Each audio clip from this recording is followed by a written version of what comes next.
Okay, so we have started the meeting. I want to welcome you to the Executive Affairs Committee meeting, and I'm looking forward to having a robust conversation with all of you regarding the superintendent goals and the documents that I sent along regarding a potential reporting timeline. I think a few people are still coming online right now. So while we are waiting for everybody to get on the same page, I'd like to make sure that my colleagues on the board have copies of the draft goals for 2021, 2022, as well as the draft of the board calendar and timeline. If you don't, if you could let me know right now, and I'll make sure to send it to your email directly.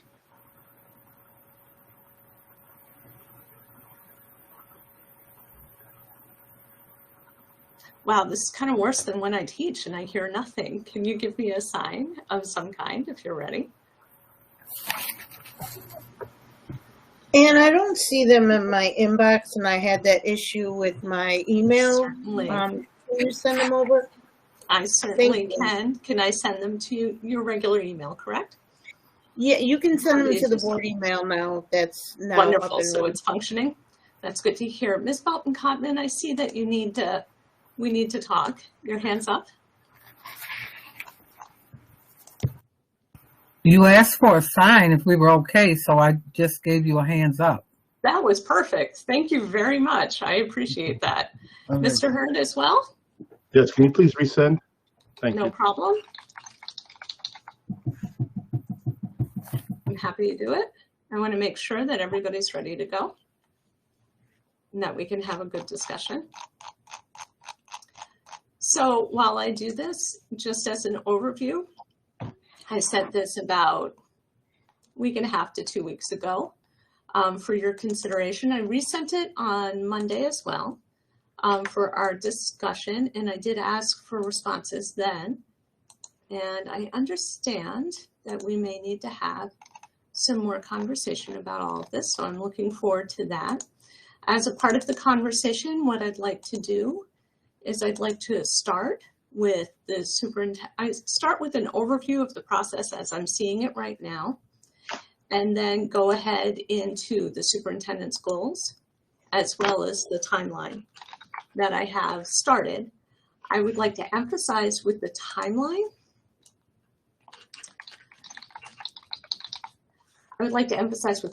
that it is draft and that it's subject to change. I have Ms. Wood's comments already. Thank you, Ms. Woods, for your comments. The timeline that I'm sending to you, I haven't had the opportunity to amend with her comments, particularly about finance and operations, but I will. So I understand what she was saying. I'm ready to go ahead and amend those. So I just wanted to get that out there just to start with, so you're not concerned that I didn't respond the way I said I was going to. Okay, so I went ahead and sent them to the people who requested. So the way that I'd like us to consider this process is I'd like us to consider it hand in hand with the Council of Great City Schools Goals and Guardrails project, of which I gave an overview at the last Executive Affairs work session, where we're talking about some long-ranging goals and guardrails for the board and the district and the community, and that we are embarking on that larger project that of necessity needs to be longer term, because we need to make sure that our stakeholders are all included as a part of that discussion. What I'm proposing today is to separate out two different things, and I did this in response to the Council of Great City Schools recommendations for high achieving boards, to NYSSMA's recommendations for high achieving boards and how to handle goals, particularly yearly goals for superintendents, and also the National School Board Association recommendations for high achieving boards, as well as how to handle goals. And the way that they map this out, that I found really helpful for myself once I really delved into it and started understanding what I was looking at, because there's a lot of different information out there, is that it's really important to separate out for goals, particularly for superintendent goals that are yearly, that they need to be accessible. So they need to be student achievement focused, and they need to be accessible within the timeline that we're talking about. But we all know that districts have and should have longer term goals. That becomes a really important piece. And each of you have made that point at various points over this year. Well, actually, the years that we have been working together. And I want to take that really seriously. So the second piece that's different today is this idea of having a timeline for reports on ongoing work that's ongoing throughout the district, that's not necessarily accessible within a year time frame, but that we really need to be able to focus, shine the spotlight on, and have an opportunity to hear about what's going on and an opportunity as a board to discuss that. That's an interim piece. And then there's the very long range piece, which is the Goals and Guardrails project that we've embarked upon, which is really about aligning what our core values are as a community, as a district, and as a board, so we can get shared understanding and make sure that all of those stakeholders, and you remember that big chart that I had last time, which spanned from students through staff, through board members, through community members, all of the pieces get engaged in that longer term work. That's a big piece. I want to stop right there because that's a fair piece of information. I want to stop right there and see if there's any feedback. And I'm going to follow the same process that I did last time around for my executive affairs session.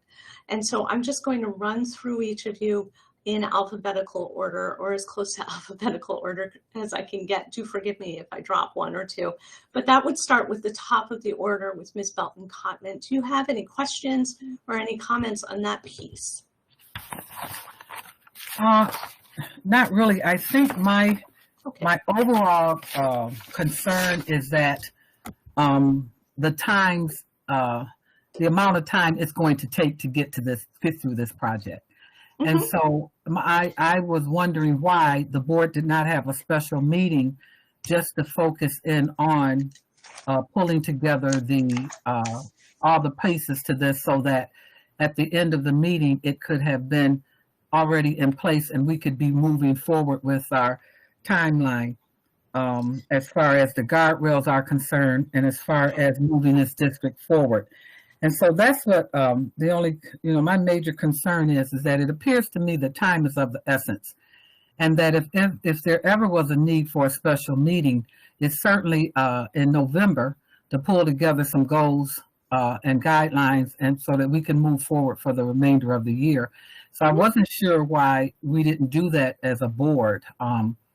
And that's what my concern is. And the other thing is in regards to the goals.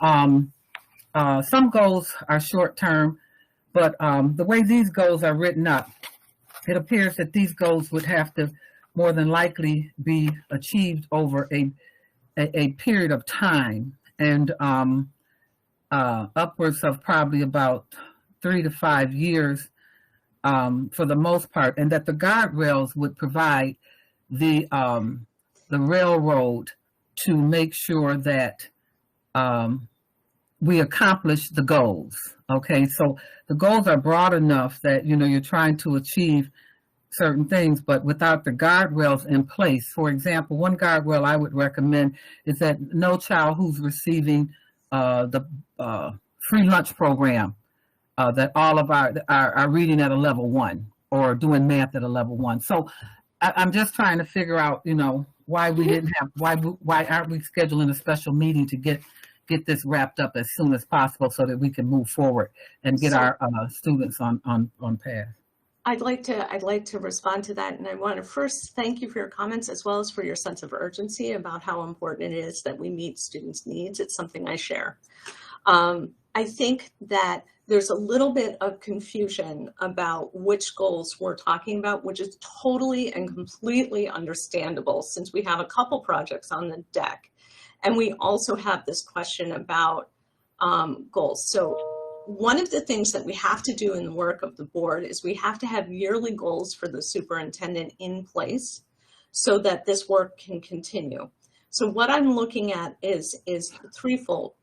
This piece that we're talking about today is the yearly goals, just that. The goals and guardrail project, you're absolutely correct. I'm on the same page with you. That's 3 to 5 year long goals, and guardrails are critical. And if we would like, as the will of a board, to have a special meeting about that, I'm fully on board with that. My intention was the next executive session, executive affairs work session, we would start talking about that piece of the work, because that long-term work I'm envisioning right now, because we want to engage in stakeholder feedback, I'm envisioning that that is going to take us about a year. But I'm certainly open to a conversation about how we want to proceed with that as a board. If we can get through this piece of the work, I'm happy to add that onto the agenda. Or if we can't, I'm also happy to have that conversation either with each of you one-on-one, in small groups, or via email as well. Okay. So I appreciate those. I appreciate those concerns, and I'm looking forward to speaking with you a little more about it. Okay. Can I I have a question about that, Ann. It wasn't clear. The yearly goals, why aren't they part of the long-term goals? They will be. It's just we haven't done all of the work yet, and my particular concern was that in the documents you gave us, and then in the additional documents that, because they're hyperlinked, so I read through all of those pieces as well as the longer pieces of research that you gave us. In all of them, what they emphasized over and over and over is that we need to gather stakeholder feedback before we set those goals, those longer term goals. And so what I wanted to make sure of, we're in kind of this interim period where we're engaging in this really, really important work, but it's going to take longer to really do it with fidelity in terms of stakeholder feedback particularly, but also coming to consensus as a board as well. So that's we're a big district, we got a lot of stakeholders. I want to see ways that we can actually talk about all of those. In the meantime, though, we need to operate with some yearly goals, because they function as that trigger for a lot of the really important academic work to happen this year, and I don't want to lose that time. And so that's how I want us to start thinking about them, is that the ones on the table for today's discussion are just for this year, and we can certainly wrap them into those longer goals too, because I suspect we will. I really do. I think they all go together. At least that I find myself using the word goal a little too much, but that's something that I think we need to do, is think about how that all wraps together. But I did not want us to go a year without something in place that we agree on and that give that direction, so we don't lose any time. Okay, well, considering the contract that we have with the superintendent, we're already outside of that guideline. Our deadline was supposed to be for September to provide him with the goals that he would have to, this year goals. And so with that said, I'm curious to know if they will be received. In other words, because we're out of the contract, which was the September, end of September, are they going to be respected and received by the superintendent and et cetera? Because when I'm looking at these, and I'm waiting to get into them, they do appear to be quite substantial for a 1 year period. Yeah, I believe that's a question that Dr. Cash can answer, if these are going to be respected and received. Dr. Cash, the question is on the floor for you.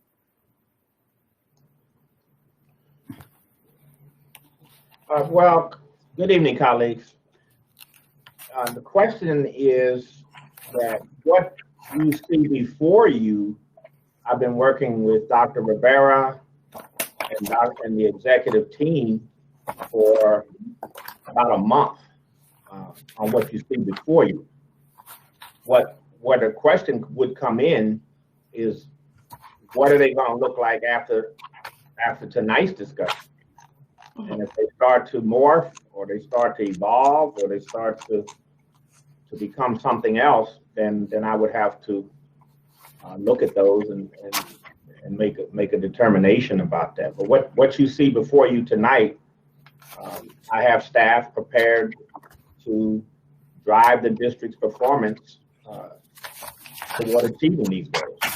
Everything we've been doing, all of our ARP ESSER plans, all of our programs, new programs of work for many of the executive staff, all of the ways we've been hiring staff to support the schools, it's all designed to drive to meet and or exceed these performance goals. And I think they're rigorous, and I think they are good action goals at this point. They focus on student achievement, which is what we've been talking about. So what's tricky about it, colleagues, is we're 2 years almost coming out of COVID, and we're still trying to get our students reacclimated to schooling.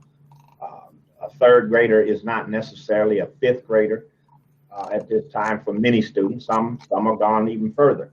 But that's what we're trying to figure out this quarter and this semester, and I hope next semester will be much smoother than the start that we've had. But it was predictable. And it's understandable. So yes, in short, what is before us, if I'm looking at the same document you're looking at, It should be. then I will accept those goals. Okay, so thank you very much for that from both of you, actually. And I just also want to add into that is that these goals are really critical in helping. So we're coming out of a very difficult year.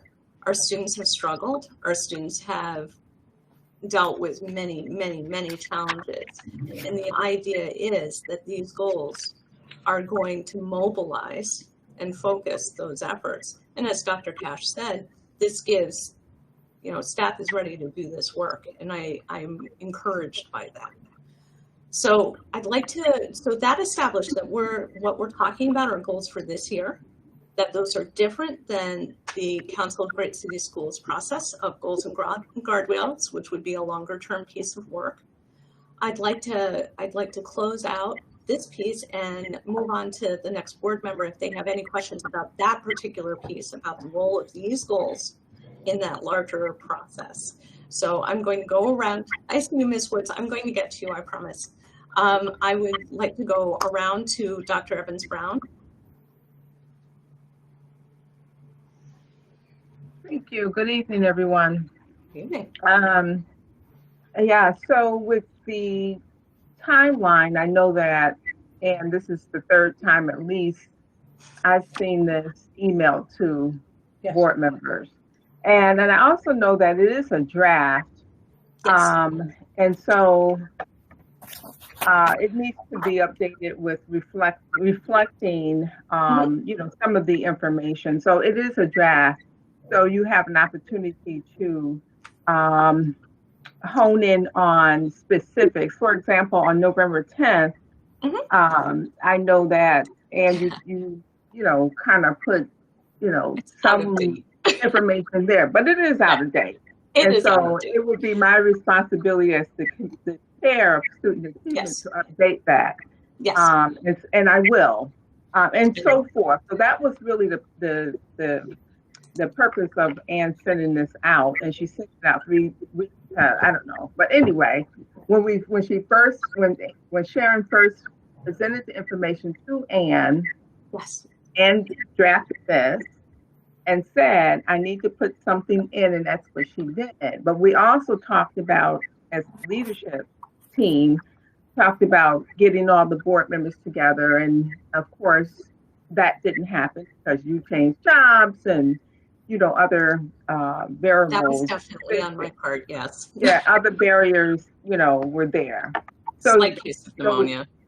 So committee people do have an opportunity to hone in on where it was, just like Paulette did, to define what your committees look like moving forward. Absolutely.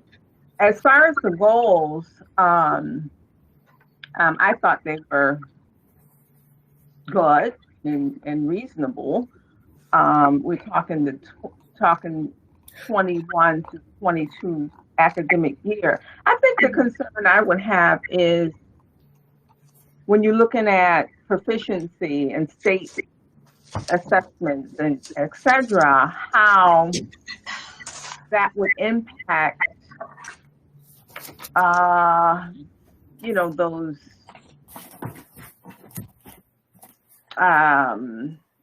definitive, definitive information. So, for example, the state is saying that only 1 out of 4 children tested last year, right? Okay. And so how are we going to gauge that information? Like Dr. Cass said, we've been in the pandemic for 18 months. So I'm not sure how efficient that is going to be. When we're talking about a baseline, for example, what baseline do you use? Because kids have not been tested statewide. Yeah, so that's would be my concern, and it's something that needs to probably be explored. Okay, thank you for that. You know, in hearing how we're approaching this right now, I'd like to match my process to where Ms. Belton-Gottman and Dr. Evans-Brown are going with this, because I think it's really useful. So what I'm doing is I'm writing down as you speak. So as we move forward, I'm going to listen to your comments and what your concerns are. I'm writing them down as we go along, and then we can go back and we can have discussion on these pieces and get more information. Is that acceptable in terms of process so far to keep us moving along? So. Yep. Okay. In light of testing data. Okay, I got that. So just to reflect back to make sure that I got all of it, you said generally the goals are good, but you are concerned about how this fits into our testing realities of how many students have tested. How are we going to gauge those results? And what would the baseline look like in light of that testing reality? Is that correct? That's correct, ma'am. Thank you. And then I want to backtrack to Ms. Belton-Cottman. She was concerned about how these fit into the larger process in terms of the Council of Great Cities Schools, and also how the commitment to bring these goals forward and to accept these goals. Did I catch both of those? Because we had kind of a longer conversation. Is there any other points I need to add in there? And that the guardrail piece, my concern was that the guardrails did not exist. Okay, any goals that are attached need guardrails, and so that's what I brought up. You know, they need guardrails. Sure. And I didn't know we were going through the goals, because I thought we were going to read out the goals so that the public would also know what each goal is, so that it would we are okay. So at that point, I'll be happy to talk more about the goals. But my colleagues chose to kind of go in a different direction, and I want to honor what their initial comments are. So we'll just go around and do that again. No problem. So next in my order is Mr. Hurd. Thank you, Dr. Rivera. My first concern is that the public hasn't had the opportunity to see these goals what we're right now, so they'll be blind right now to exactly understand what we're talking about, or the goals that we're trying to reach. The first thing that I do when I look at the goals, I look at our previous goals from our previous years. So I have the goals for the superintendent for the past 2 years, and what has been accomplished for those past 2 years, and what's being worked on. And some of the things that I've seen, I'm not quite sure if you guys received them, but I haven't seen reports on previous goals. So we're talking about moving forward with new goals, but I really have a slew of subjects here that I don't have any reports on previous goals to see how we fare with that right now, and how we can move forward, towards new goals.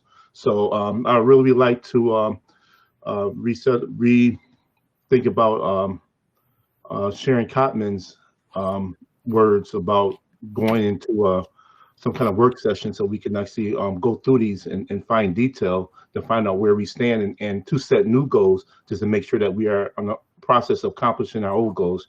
There are some things here with our short-term and long-term goals, what we can look at and what we can see right now. It's easy to say, okay, we want to set precedents, for our children and our district with goals, but I really think we need to take a dive into what we've done, what the district have done, and how our previous goals have been met, and I think that's a better way of looking at this. Now some of the goals that. Oh, I'm sorry, Mr. Hurd, you're muted. Okay, I'm sorry. Some of the goals we had with our district was the management relationship with the community. Mr. Hurd, you're muted again. For some reason, it keep muting itself. But we had a leading change. We had attributes, and we also have our standards for critical for achieving goals.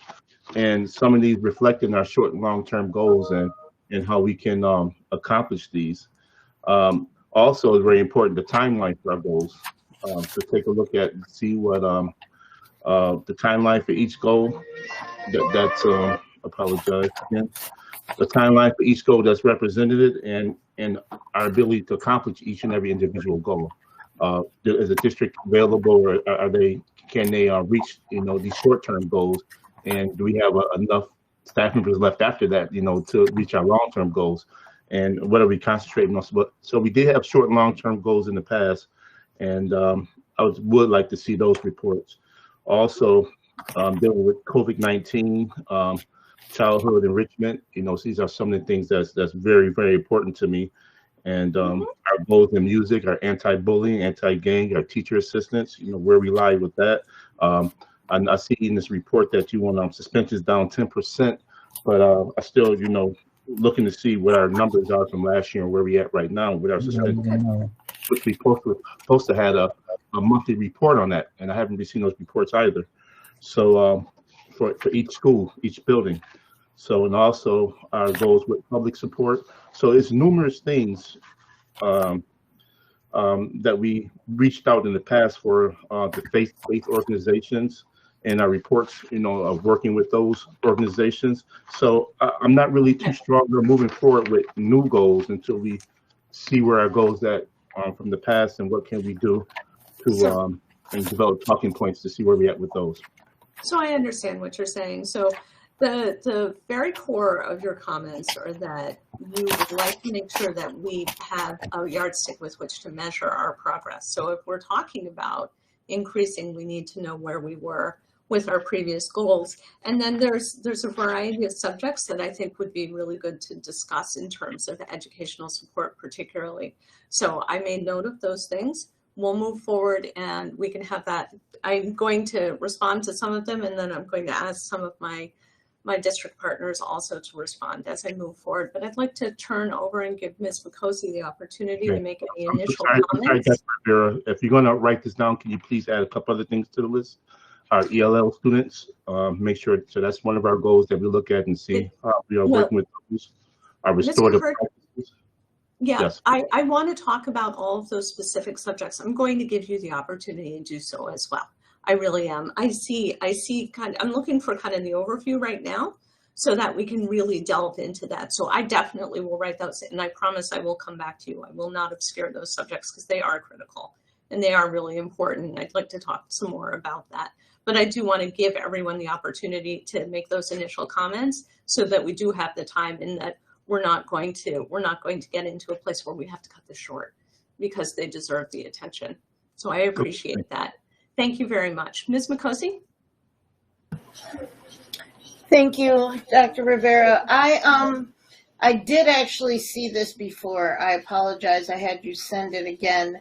That's okay. When it comes to the goals, I just want to see, it seems as though under goal 1A, 1B, the very last established time baseline, and where proficiency is, and being economically disadvantaged is, unfortunately, majority of our students face this, whether or not they are in these particular subgroups that you have them under African American, Hispanic, ELL, ELA learners. Is there a way maybe that baseline can be tied into each of the previous goals so that it's like establish a baseline and then where the proficiency is for each of those particular groups, as opposed to creating a whole nother space.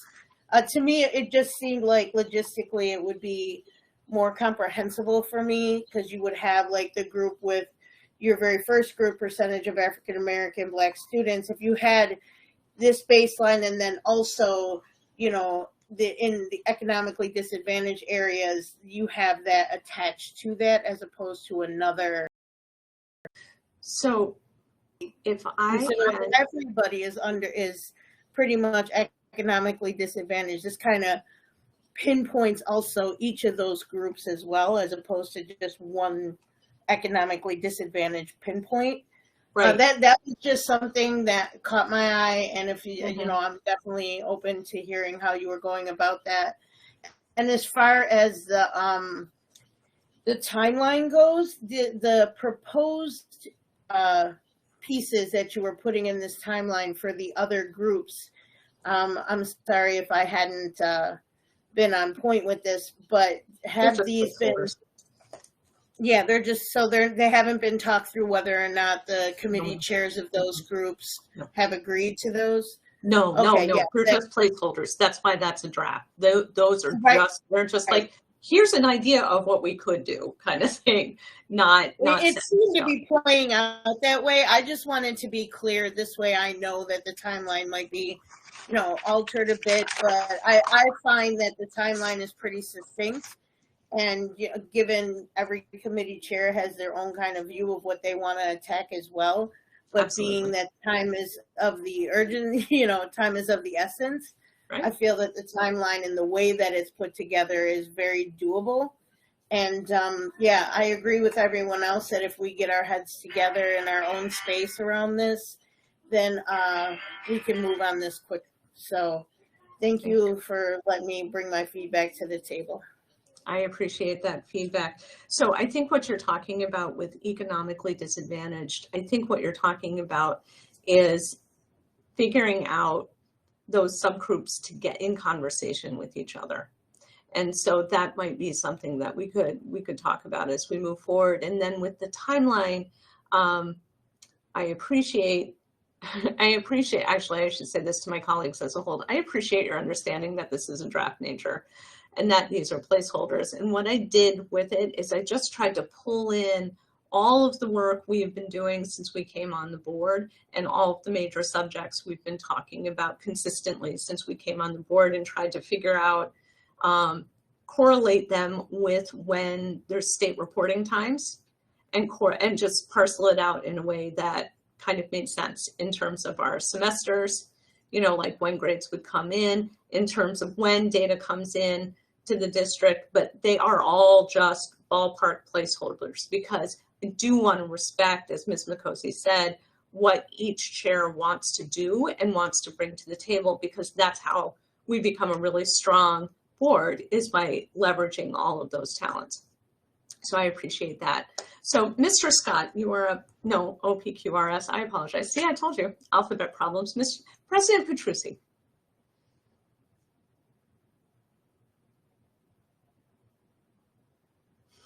I'm sorry, I surprised you. Any initial comments for us? Can you hear me now? Certainly can. Mine was more a methodology question. So what are we going to use as basically the baseline, because of COVID, because of the strange, testing that we've had these last few years. In addition, I'm a little concerned as well, because this is the last year that this exam is, we're supposed to get a new set of testing material, new tests, and first year of test always tend to skew not as positive as we would like. I'll couch it very politely. So that is just my concern going forward. I know it's been a larger issue that many school districts have spoken. Every time we seem to get comfortable with some material, they change it up on us. And we have to buy a whole new set of material as well. So I'm just wondering if you had any further thoughts about that baseline, about the methodology going forward, knowing full well that the rules are going to change in the very near future. Okay, thank you for that. We'll address that as we move forward. Mr. Scott, any comments initially? Understanding we'll go more in depth as we move along.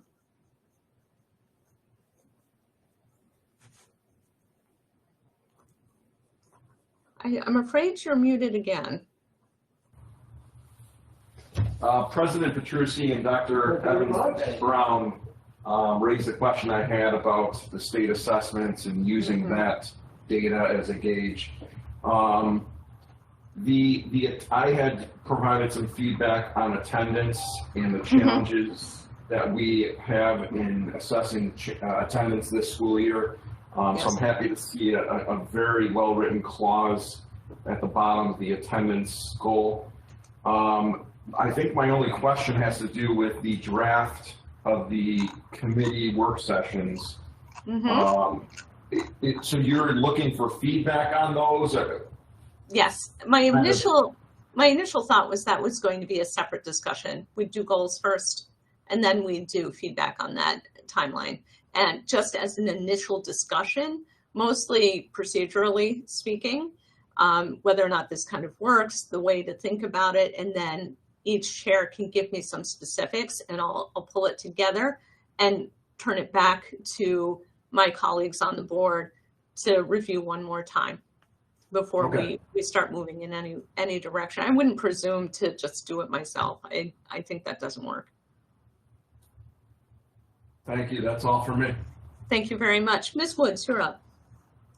Any initial comments for us? Yes, just a few things. I was reading the goals and it said you're going to establish a baseline this year. So you're not going to take where we were in 2018-19 to 19-20. You want to start this year with a baseline, and then you wouldn't have any real measurements of achievement until next year. I didn't understand how if we don't establish a baseline, how do we measure this year, whatever it comes out? Okay, I've written that down. We're going to address that. Anything else? Yes, the other thing is I looked at the goal of the graduation rate, and it said the group will be 75% or higher. If I'm not mistaken, aren't we at 74.6%? Are you saying you're not looking for any real growth in graduation? Aren't we already at that? Okay, I've got that labeled down. Graduation rate. Yeah, I thought goals are supposed to be stretch goals. And we'll address that too. The question of stretch goals. Anything else? Goal 4 and 5. The short-term suspensions and those type of things. I guess I'm just used to, when I work in budgets and finance, we have 5-year data to establish a trend so that we know where we're going, and we have comparisons of at least minimum 4 or 5 years. So for short-term suspensions and the absences, I would think we actually do have 4 or 5 years of data that we should be able to put there and look and compare. I guess I just don't understand how you have a baseline that is no baseline because you're just talking about this year. So that I just didn't understand that. So that was my comment. Thank you very much. So we'll address that too. So the way that I'm thinking about doing this moving forward is that I will go ahead. I can read out the goals as Ms. Belton-Cotman suggested. I could even share them on the screen if we would like to do it that way. And then I did ask you one other question. I didn't get your response though. I did ask you, since these are goals for the superintendent. Yes. And the main purpose of this is setting guidelines for the superintendent's evaluation. There has been a continual question, urging of improvement in communication with the board and with the community. So I don't see anything in here that addresses that. No, it wouldn't, because these are the student achievement goals for the year. That piece is covered in his evaluation. the one we So- usually do at the end of the year. Because those line items are in that evaluation already. And these are particularly those student achievement focused goals. That's what we're looking at on deck for today. Okay, then what I also asked, because I sent this to you in writing, just so Yes. that I could get And some I feedback. did respond.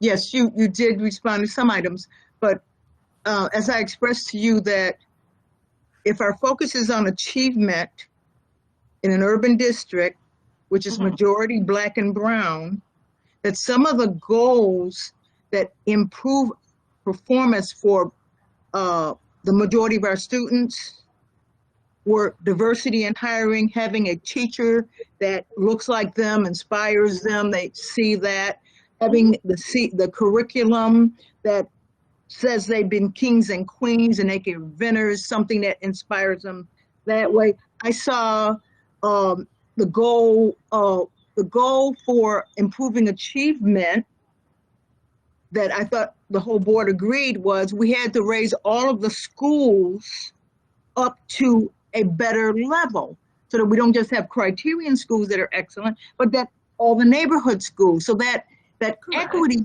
piece is key to actually implementing any improvement in the majority of our students' academic performance.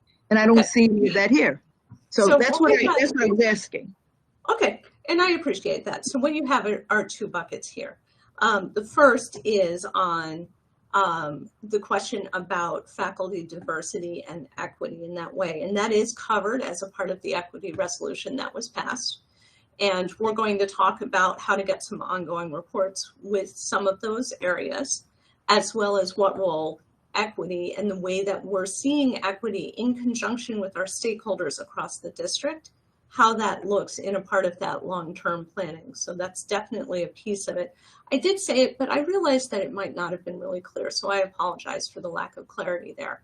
For this year, what we're talking about specifically for the goals, because as I was discussing when we started, and I understand that this is confusing. I understand why all of these pieces are confusing to kind of try and tease out.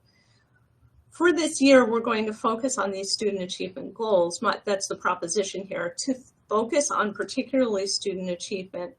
And to my mind, there's two strong reasons for that. The first one is that's the recommendations for high functioning boards. So we are fulfilling our mission as a Board of Education in terms of how we look at student achievement goals. But your point about how equity matters, and it matters directly to student achievement, it has a direct impact on student achievement, is a really important one.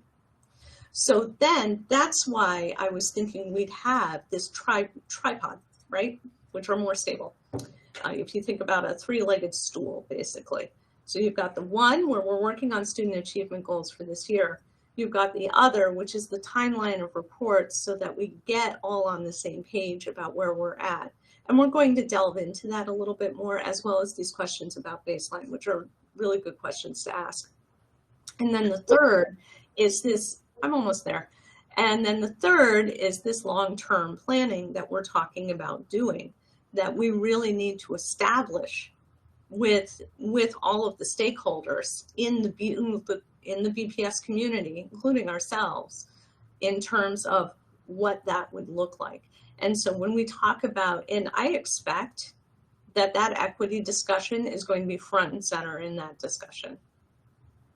I just want to say your work is very important, and I truly urge you to let's have a meeting, because this is very important, and we do need everybody sitting at the table giving their input, and we don't want to drag it out. So yes, let's call a meeting, workshop, retreat, where most of the stuff came from, so we can support you, move quickly, and everyone can be involved.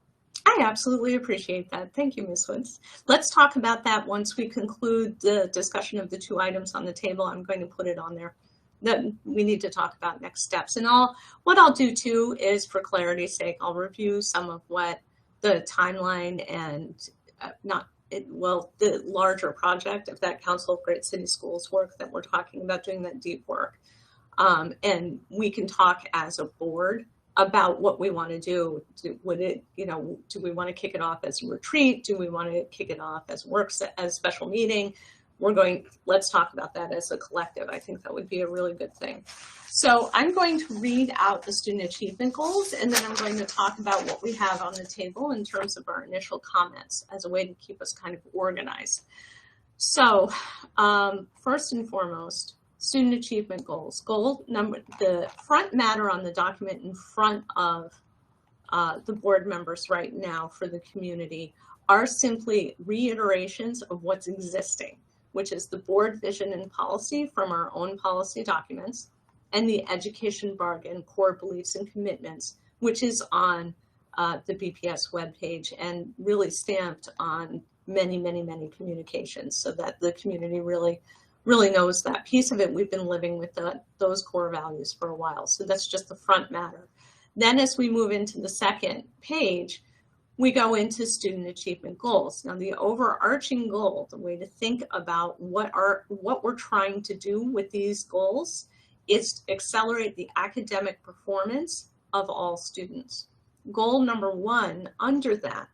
So we have goals under that overarching goal. You can think about it like an umbrella. Then we have a goal underneath that. And then we have sub goals under that, which are going to talk about some of the specifics of what we're saying we want to see. So the goal number one is to establish a new baseline in this year to ensure that progress can be accurately measured. The last viable data set, and this speaks to a lot of the comments that my colleagues were making about baselines. The last viable data set for the 3 through 8 state assessments were from 2018, 2019, and 2020, 2021, 2022.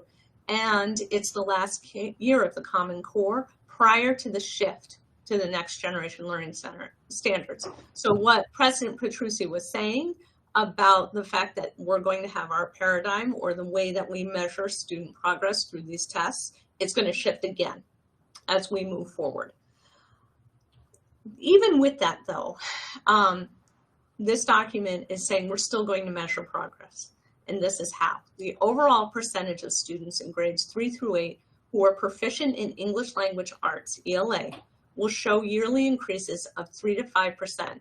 And the overall percentage of students in grades 3 through 8 who are proficient in mathematics will show yearly increases of 3 to 5%.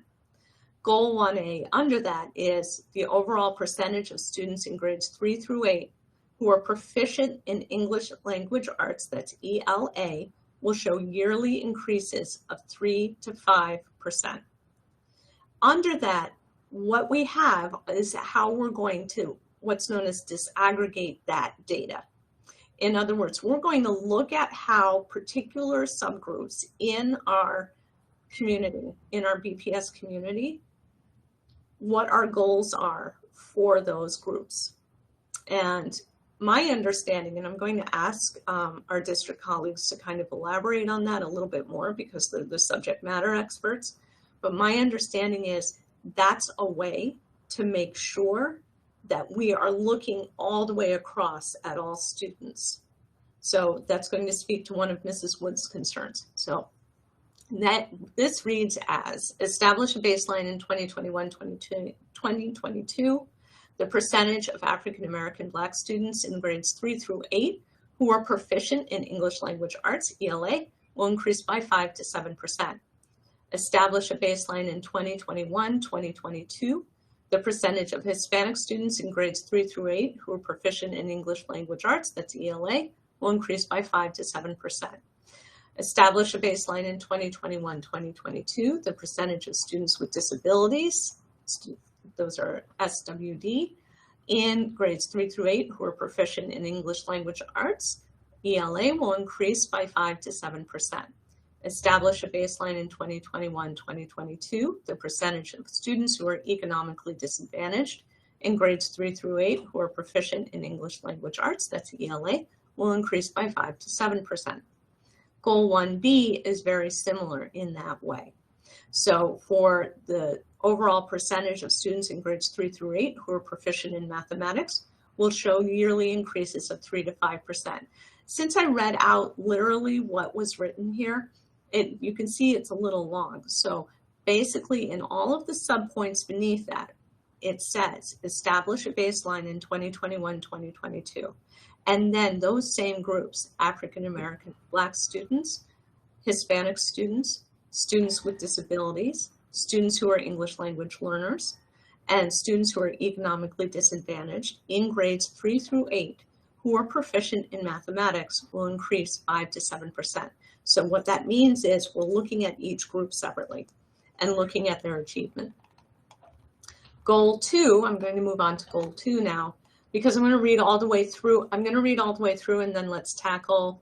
Can we do each one, Ann? Because I think it's important that we do each goal individually, because rather than confusing people, because I need some clarity on what proficiency, what are you defining as the word proficient?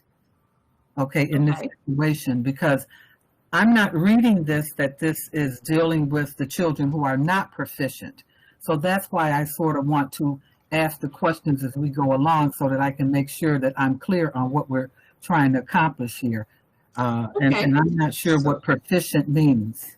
I understand what you're saying. What is the will of the board? Do we want to do this in chunks or do we want to read through the document all the way through?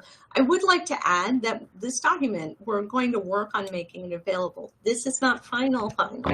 This is almost final for this discussion to have. So Dr. Evans-Brown, do you want to do it in chunks or do you want to do it as a full document?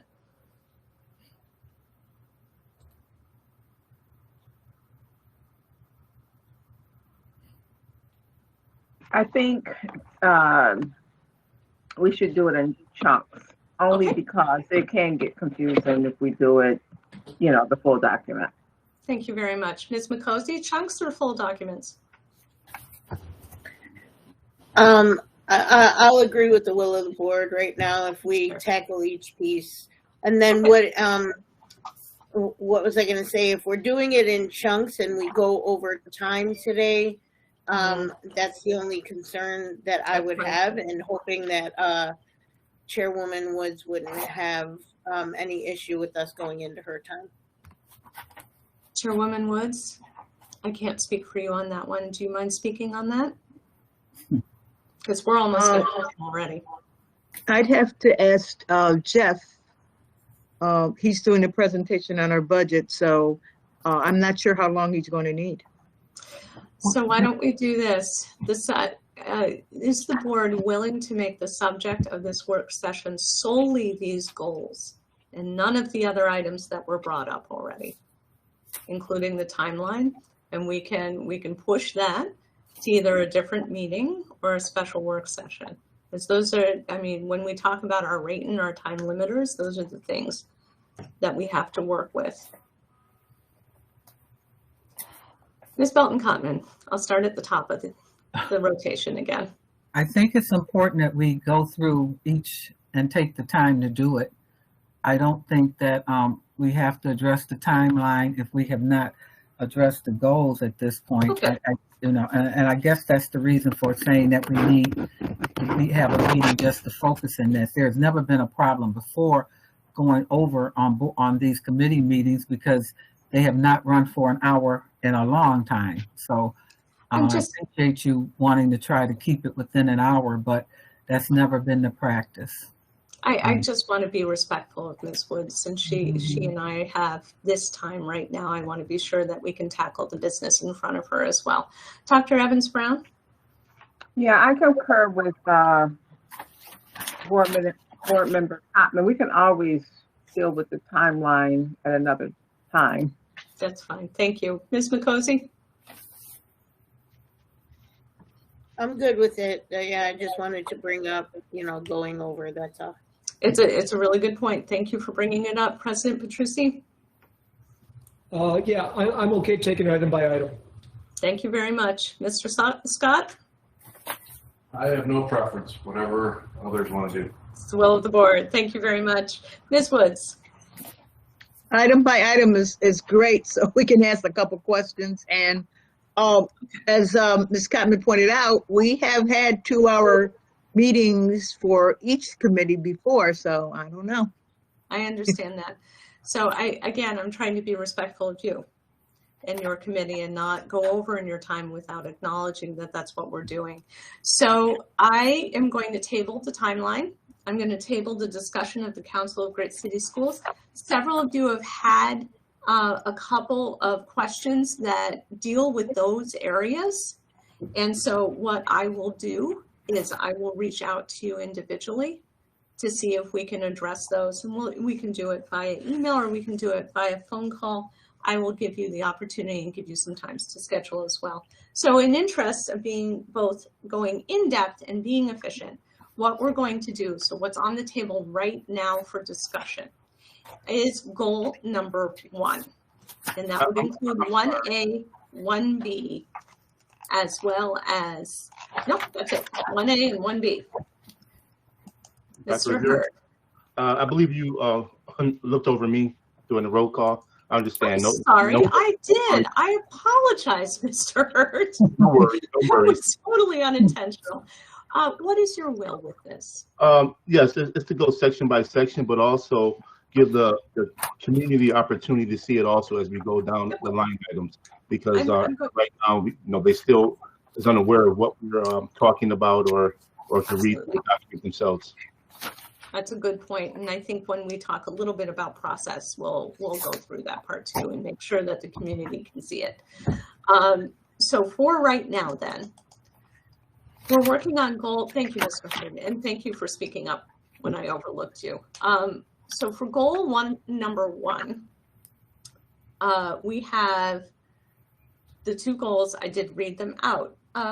So Ms. Belton-Cotman, you started with, let's pick up where you left off. You started with, you want a definition of what? Proficiency. Proficiency Everything is based upon students who are proficient. And I'm curious to know, what about the students who are not proficient? So I'm just trying to figure out what proficiency means in this document, that's all. Thank you very much. So I am going to turn that over to our district colleagues to define how they look when they measure these things. How do you measure proficiency, and why does it say proficient rather than with a lens of looking at students who have not achieved that proficiency level in the ELA test, in the math testing? Well, colleagues, proficiency on the New York State tests mean the percentage of students who pass the test at what's called 1 of 4 levels.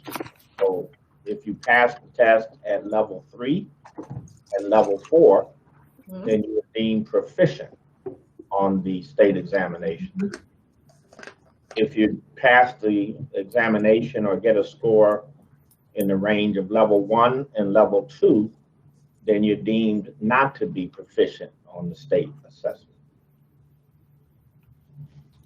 That's how they do it.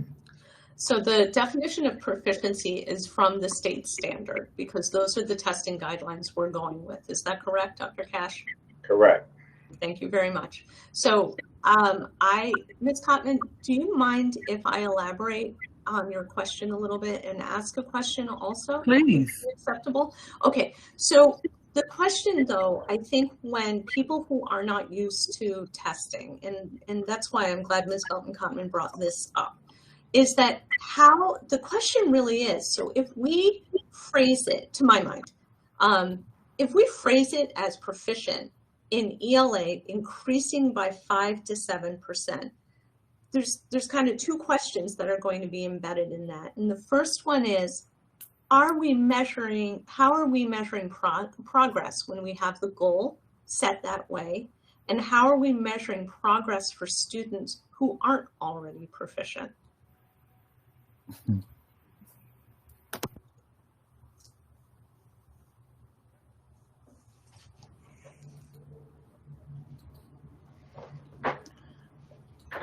you repeat that question? Certainly, I'm happy to repeat that question.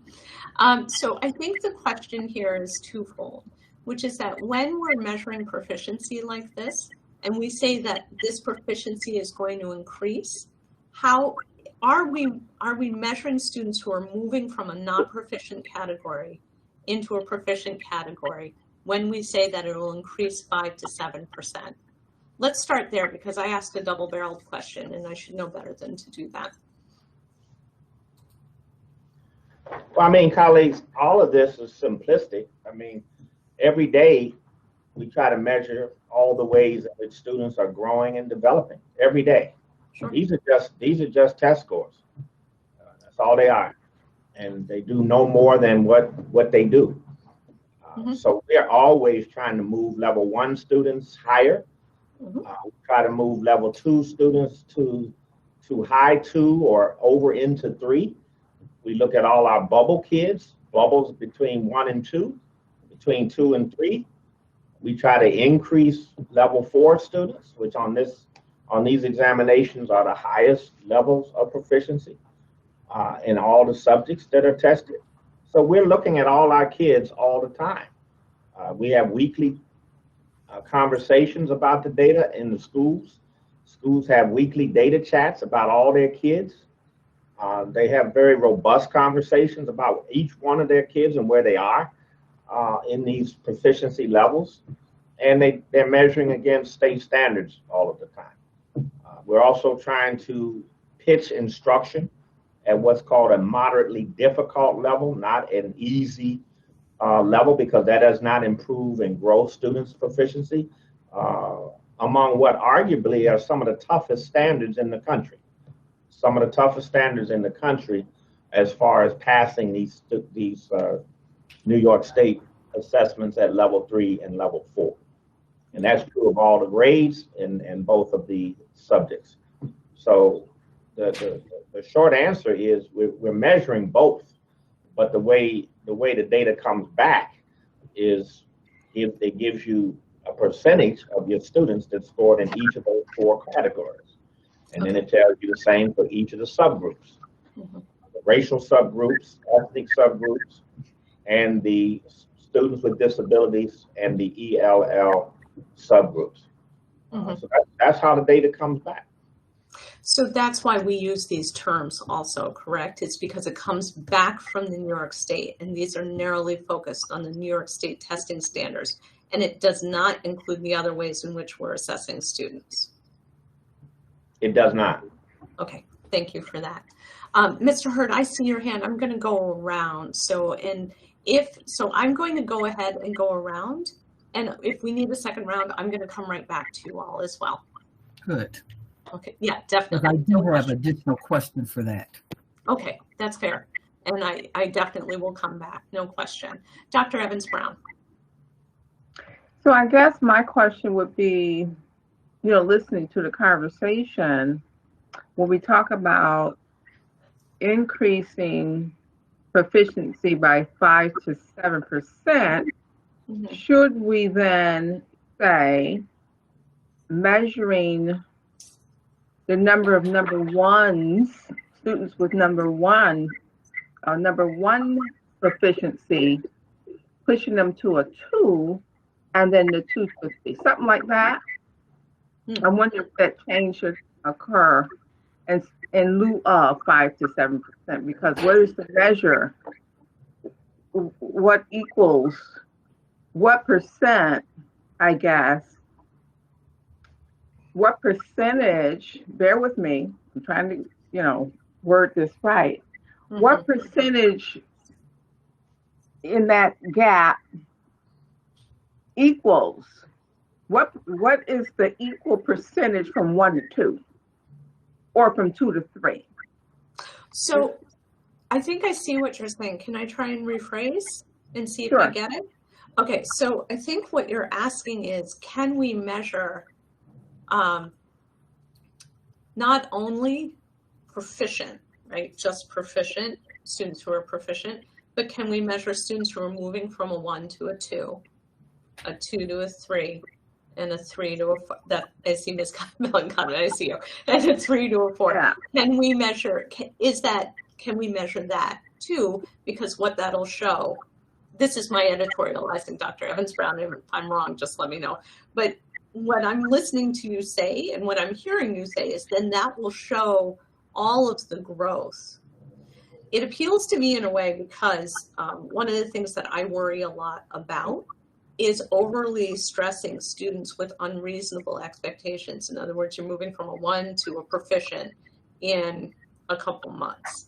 We Right. want to make sure that everybody's moving in the right direction and that they're Correct. all growing and expanding and changing, and that we recognize that. Correct. Okay, thank you. Dr. Cash, do you have a response to that?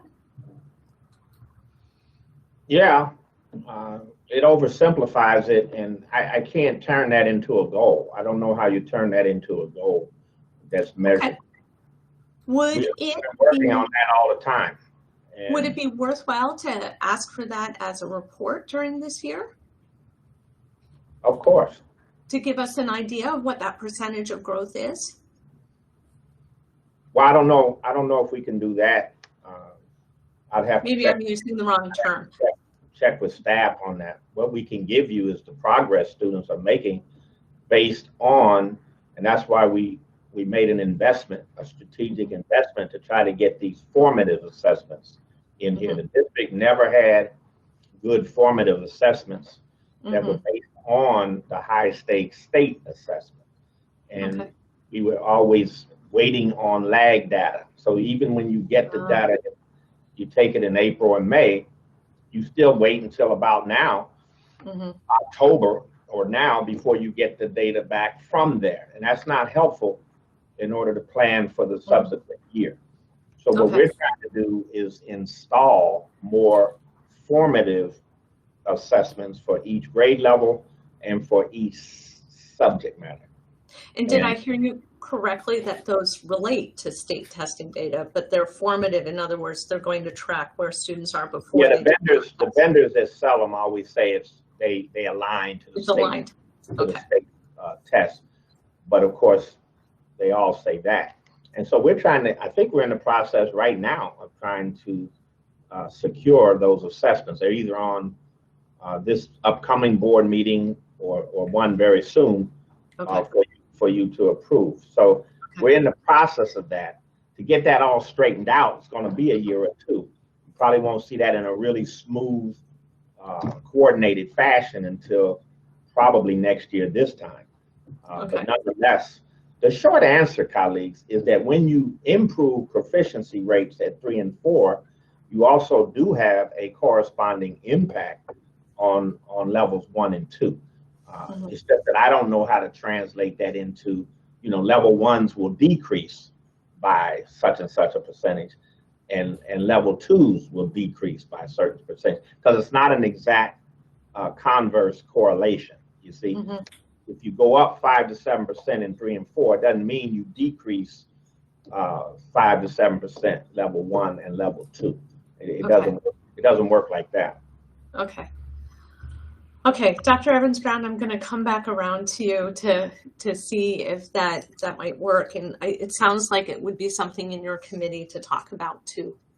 And so I would leave that to you. Mr. Hurd, you're up next. Yes, thank you, Dr. Rivera. One of my questions are, when we talk about proficiency and how to be graded and how to be judged it, we're looking at that's one title, one subject that the district been working on for throughout its duration. We understand proficiency. We understand how we evaluate kids here in Western New York and the testing. My question is how the district is grouping these children and place them inside buildings, because we know if there's a poor learning environment, we have one building that may have a number of children that's below state recommendations or state guidelines, and or maybe borderline. How many of those kids are grouped in one building? So my concern is the district, and are we keeping these children inside this building and just keep on giving them more tools, more programs to work with these kids, or should the district be breaking these children up and put them inside facilities that's performing very well, and moving it that way so they can have a better chance or maybe a better learning environment. When I look at the superintendent's performance evaluation, one of the things under management of the district is under number 3 is the district goals are systematically aligned throughout the district with the focus plan for the students' achievement and school improvement by supportive resources. And if we can give these children more resources, but also not keep them in the same environment and put them in better learning environments, I think we might have a better grade at the end of the year, or a better chance of student enhancement and learning. Okay, so I think that that is a piece when we're talking about all of the factors that go into performance. That's what I'm hearing you say. And it speaks to me directly to some of what we're talking about with equity resolutions too. Those are important things. I think that. I mean, we're talking about our children that's on IEPs. Oh, no, and I understand. Learners and just keeping those children inside, underperforming buildings, or I know that we only have one building right now that's red line, but we also need to. Oh, you mean that are still not in good standing?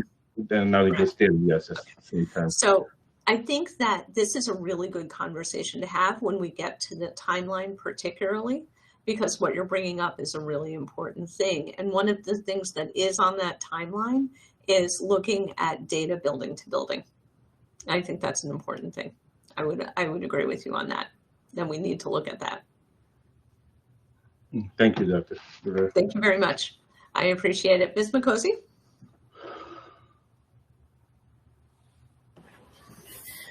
So I feel like this is an awful lot, right? Yeah. And the only thing that's really, it's kind of clouding where I'm going with this, because I mean, it is what it is. We have to try and bring everybody up, right? How we go about it, how we strategize, and how we do this is why we're at the table. The only thing that really continuously for years now, even before I was on the board, is, not just the word proficiency, but how we're putting our students in these different categories just based on testing and not their natural abilities that we cannot gauge from a test. And that's something that we don't have the means or there's no systems in place, but each student has a personality and a factor and a God-given talent or something that brings them to a higher level without being tested. And I feel like we as a district are at such a disadvantage because we can come up with all these ideas, but we can't figure out where to put certain practices in place and all the regulations and all of that to really gauge where a student should be. 1, 2, 3, 4. How about, they're brilliant in the music and arts area. They're very athletic. How do we really gauge our students? And again, however we go about the particular piece of work in front of us, I'm down with however we do it because I know it's a road ahead. But my suggestions is if there's any opportunity or any way we can really put our great minds together to do something on top of working on proficiency according to test taking, and really kind of capturing the data, because I know with our CLRI department and our social and emotional departments, we really are gauging where our students are falling, not just in the academic span, but also where they are excelling in certain areas that makes them stand out. Yes. Not saying it's not possible this year, but I just want to continually stress that we have to come up with other ways, as a nation, but if we can model that in some way, shape, or form with all that we have and all of the minds that we have to add to, especially with the diversity and all of the challenges in just taking a test our students face. If we can take into account their natural God-given skills and talents, then maybe, we can really put some numbers up there. So I know that's far from what you asked as far as the work ahead of us. I'm down with whatever you want, but I can't let that opportunity go to not stress that yet once again. Boy, that speaks to me just on a personal level. I just have to say that speaks to me in a big way, because I think a lot about the ways in which testing obscures the talents of our students. And some of that's my personal bias for lots of good reasons, but also I think that it's really critical that we acknowledge that we have really talented students and we have really strong students in lots of different ways, and that the state testing does not always reveal that.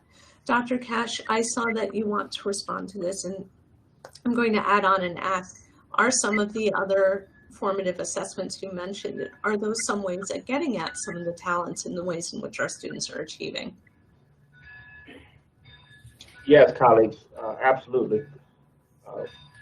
Yeah, well taken point, Ms. Nicosi and others of you. Test scores, that's a part of the national landscape, and we certainly work them into our agenda. But I got to tell you, after 45 years, you're never going to win that testing game. It's rigged. I'm just telling you, straight up, it's rigged. So you can set whatever goal you want about it. You can put it at 100%. You can put it at 50%. You can put it at 12%. Every time we get there, they're going to change it again. And they're going to change it again. Now, what I've written in this ARP-ESSER report is a cradle to career roadmap that tries to suggest to you other ways that we can measure student progress and student growth. And it's a very clear, it's a very specifically laid out highway. We want to increase the pathway to a highway. And we talk about what the district is going to do before a kid is born. And then in grades ages 0 to 3, and then in preschool, and then in K, and 1 and 2. And then we also say what the community's responsibility, the family's responsibility is to set the milestones and provide the learning environment for our students. It's a bargain. See, it's multiple accountabilities here, colleagues. It's not just the school district. And so I refer you to that so you can refresh what we are doing to set those milestones and to accomplish those developmental targets that we have for our children. That's another way to show the growth and to show the progress that's being made. Mm-hmm. Student voice is something that we believe in. We believe very strongly in student voice. And no one can describe better than the student herself how she's doing in school and in classes, and unless you ask her and have her set some goals for her learning and for her own development. So we're working across these different ways and strategies to show how our students are growing. Test scores will just be one measure. If you overweight it or underweight it, neither one is correct. You take it as a part or a piece of information to use to assess students' growth. Now, what we're trying to do, colleagues, and you've seen this in our work session presentations, is we're trying to develop school by school scorecards, data scorecards for each school, so you can see how the students are progressing at that school in the aggregate, but also all the way down to the individual kid in an individual classroom. That's big. That's a breakthrough. I've been wanting to have that for years here. I had it in other school districts, but it was static at that time. And now, because of the technology that's grown, we can get that in live time, real time. And then teachers and principals can really drive student performance because they have student data in real time about where they are and where they need to be. And you let students get in on this goal setting. You don't just, you setting goals for me, that's more or less a practice and procedure. But unless it gets into the kid, right down to the student's ears and into his or her head, and they are trying to accomplish goals for himself, it won't mean anything. You can hold me accountable all day. I'll do my best with the staff, but at the end of the day, it takes parents working on this. It takes kids setting goals themselves for what they're trying to achieve, and it takes having a strong value about education and doing the work that it takes to get there, doing the hard work that it takes to get there. So that's what we're going to do. We're going to do all of this, that we say. I don't do anything I don't say I'm going to do. I'm going to do everything I say I'm going to do. But this is what you have before you, because that's how you measure it in the world that we live in right now. If you start doing other things or adding more things and more things, then I don't know how you're going to hold me accountable for all of that. I think to capture the tenor of the conversation so far is that the board members who have gone so far, and I'm at about half, have been interested in exactly what you just said, which is dashboard data, building by building, that gives us real-time what's happening. So I personally, I won't speak for my colleagues on this one. I'm going to go around again so you can. I personally would be very interested in seeing that. And just as somebody who's listening and just kind of facilitating this session, I think it does address a lot of what the board is really looking for. So I'm looking forward to having a conversation about what the timeline on that would be. So I'm going to turn it over because I want to allow, I know Ms. Felton-Cotman really does want to speak again, and I want to give her the opportunity to do so. But I also want Mr. Petrucci, Mr. Scott, and Ms. Woods to have an opportunity to speak as well in interests of balance. So I'd like to go to President Petrucci for your comments at this point on the ELA goals. Thank you, Dr. Rivera. I'm very happy with the goals. My only, I know the work that's gone into them.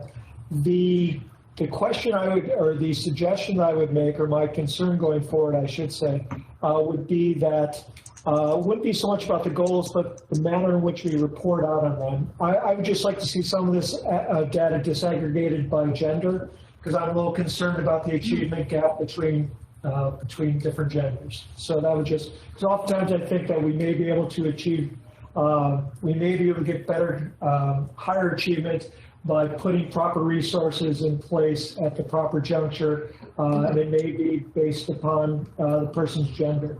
Mm-hmm. That's interesting. Dr. Cash, do you have a response to that about disaggregating by gender? Oh yeah, it's already done like that.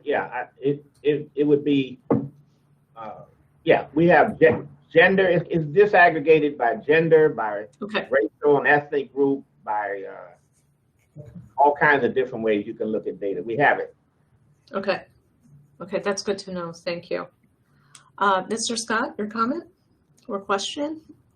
I don't have much other than kind of to piggyback onto what others have said, that the state assessment data is complicated, and we're constantly chasing a different bar.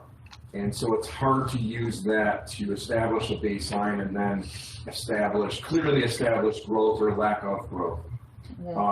However, I share the concern that, or not concern, but request that some of my colleagues have made, that our students are assessed often.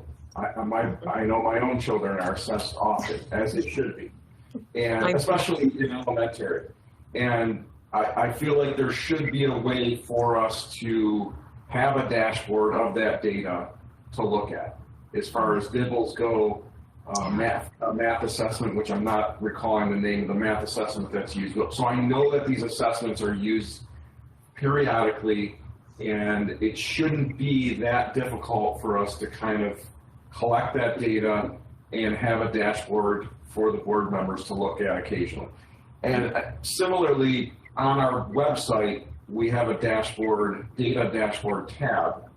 And pre-COVID, we did have regular reports on attendance and suspension. So similarly, I think that's something that could be restarted, and to me, shouldn't take much to update. I remember it was happening 2 years ago before COVID. I was checking that suspension data frequently.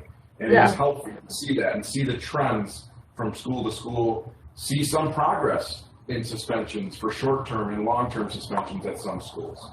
Absolutely. Yeah, the short answer is that is what's going to be happening. That is what's going to happen. Every month, you'll see suspension and attendance data. And then at least quarterly, you can look at achievement data, whatever we have in those various forms that we're talking about. Okay. So, no, it's not difficult. We have the capability of doing it, and we are doing it. That's great. Okay, so monthly suspension data, quarterly student achievement data, correct? Right, monthly attendance and suspension. Attendance. Okay. And quarterly, the academic achievement data. Okay. That's good to hear. Thank you. Ms. Woods, you're up next. I guess I'm still trying to understand, since we're saying we don't have any state reports for 19 or 20. Mhm. And I see it says we have something for 21, 22. Is that available? I haven't seen anything. I heard on a news report it was available, but is there something somewhere for 21, 22? Yeah, that's what you're saying in there.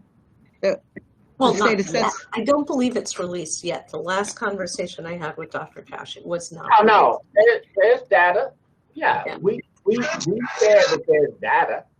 And I had indicated to Dr. Evans Brown that at the Oh, I see. November 10th meeting, we'll be happy to share that data with you. And that's planned, but with the qualifications and delimitations of what it means. It's about 8 or 9 major delimitations, and that's what the state said in their release about that data. You talked about, Ms. Woods, 4 out of 10 students taking the assessment in last spring. In Buffalo, 1 out of 6 students the assessment in the spring, a very small number. Mhm. And it was skewed towards some schools had as high as 39 and 50% of the students in those grades participate, and many other schools had 0 kids participate. So when we get through the different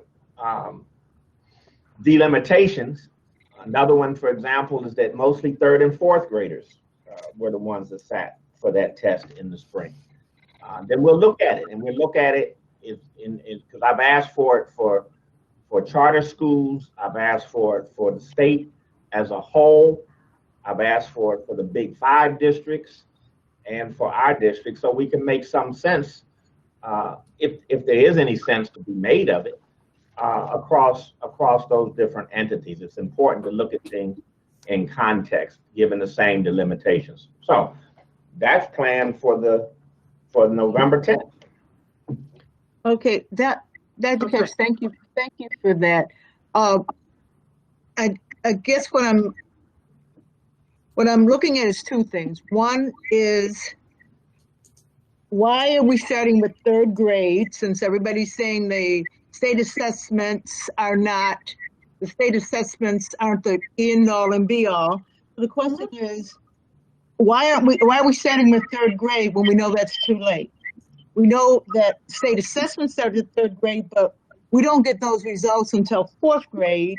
And if you're really seeking ways to measure proficiency, shouldn't our discussion be about appropriate evaluative measures for much younger students? Because you already said in our bargain that if a student can't read by 3, it's over. So why are we talking about 3rd to 8th grade? So I think okay. I believe that was because it was the NICEAD data. So we've been talking a little bit, the conversation has been morphing. So why don't I recap where we've been talking towards, because I think it's important to catch it. Ms. Woods, first of all, I just want to reaffirm with you that early grades are critical. I couldn't agree with you more. I just couldn't. And the only thing that I would caution, just personally, as a parent of 2 late readers, they can read. I mean, they can make up some of this, and I always worry a little bit about that. And I know that's not how you meant it at all. I know that's your intent was to say we need to really know where we're at in those early years, correct? Yes. Because that's the highest leverage point that we have progress with students. And I saw Ms. Belton Cotman really does, she agreed with that.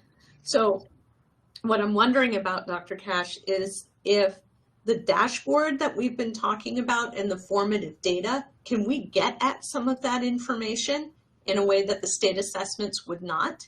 Because you indicated that we can do monthly attendance and suspension data as a part of what's being collected, what you're already doing, as well as quarterly academic achievement data. Would that include those earlier grades? No, not necessarily, but we could. We could. It would Is it not affect. possible? It's Yeah. different, and it's different. So yeah, we collect data on from pre-K, K1, 2. We always are collecting the data. That's what Dibble's data is for. It's for the earlier grades, and there are a lot of other assessments that teachers use. Short assessments to check for numeracy and literacy skills. You know, a lot of different things they're checking, even into the social, emotional domain. Students are being assessed, and I think that's important to include, not just the achievement, academic achievement data, but the social emotional growth measures that we look at as well, particularly for our younger children. So yeah, all of that is possible to do. Okay. So Ms. Woods, it's not that we don't do that. It was just a matter of what these high stakes numbers are. When somebody says the district is achieving or the district isn't achieving, that's what they're talking about. They're talking about these scores on these tests. So I like the conversation that tries to expand that understanding of what our children are learning and what measures we're using to assess that learning. So yeah, I'd be open to share that data. Can I just ask the question? Of course, yours. Madam Chair, I agree with Larry that I thought 2 years ago we did have a dashboard. Darren had said we could go here and see this. What happened to it? Does anybody know? No, we had that dashboard, but now we're going to improve it. That was a static dashboard. We're trying to get a real-time dashboard. See, that was lag data that you saw there. I remember that. I had done staff in charge of that information, and you saw it school by school by school by school. But now, But I haven't seen it recently. Is it still available? because we've been in COVID. That was based on 3rd through 8th ELA and math scores, and we haven't had those scores in 2 years since you said it's 18-19. Okay, so I think Miss Bullock and her team are building those processes now, and they've made good progress. They'll be ready for you to see shortly. In fact. okay. Yeah. That was my question. So I'm going to go around again and give everybody an opportunity. Ms. Woods, can I start moving around? Thank you. So I'm going to start moving around again. I'm just going to recap what the conversation has had, which is that we are using the NICET state assessments because those are measurable in a way that works for this year. However, there is a clear will of the board and an interest in the need in the board to have more kinds of data throughout the year to gauge success, particularly in the early years, particularly in alternate skills that are not just testing data, particularly in the formative assessment data. And I think we've settled on that the dashboard is going to be up and running soon, and that we need that all of us as the district and the board and the community are looking forward to seeing monthly attendance and suspension data, quarterly academic achievement data that would include things like DIBELS and social emotional learning. Is that accurate so far? Three times a year, my staff is correcting me. Three times a year. Not Okay, not quarterly, but we'll do 3 times. Okay, I have that. Thank you. Ms. Belton Cotman, you're up. Thank you. Mrs. Woods asked for my concern. Since we understand that we've often been told that prisons are being built by grades based on the numbers of lack of proficiency in third graders. Okay, I agree that we need to also include something in these goals about that, and that typically comes under your guardrails. So your typical guardrail would say that no child in the district who is, I'll give you an example one, no child in the district who is receiving the free lunch program will be reading will be reading above grade 1. I mean level 1. No child in the district would exist who's not doing at least a grade 1. Those are where your guardrails come into play. When you write your general goals, then you put your guardrails in that support you. The guardrails are thou shall not. Thou shall not have any child in the district not reading at least at a grade level 1. Okay, and so that's where you pick up with those children, or doing math at a grade level 1. And so that's where my concern is, because the children who are proficient will excel. The children who are not. And I guess my real question is that we are talking about our schools are data driven for instruction, then there ought to be reports for each school. So I'm hearing the conversations are going toward that, and I'm pleased to hear that. But I am concerned about the fact that by the time, I agree, by the time we get to our grade 3, our children are in trouble at that point.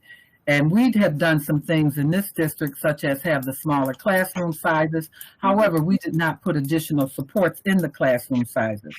Okay, and we did not get the results that we wanted or that we were expecting after that those first children who had gone through that 3-year process. And I'm wondering if there are any plans to provide additional supports for our children in every classroom after going through COVID, to make sure that we reach those goals or that we can bring our children up.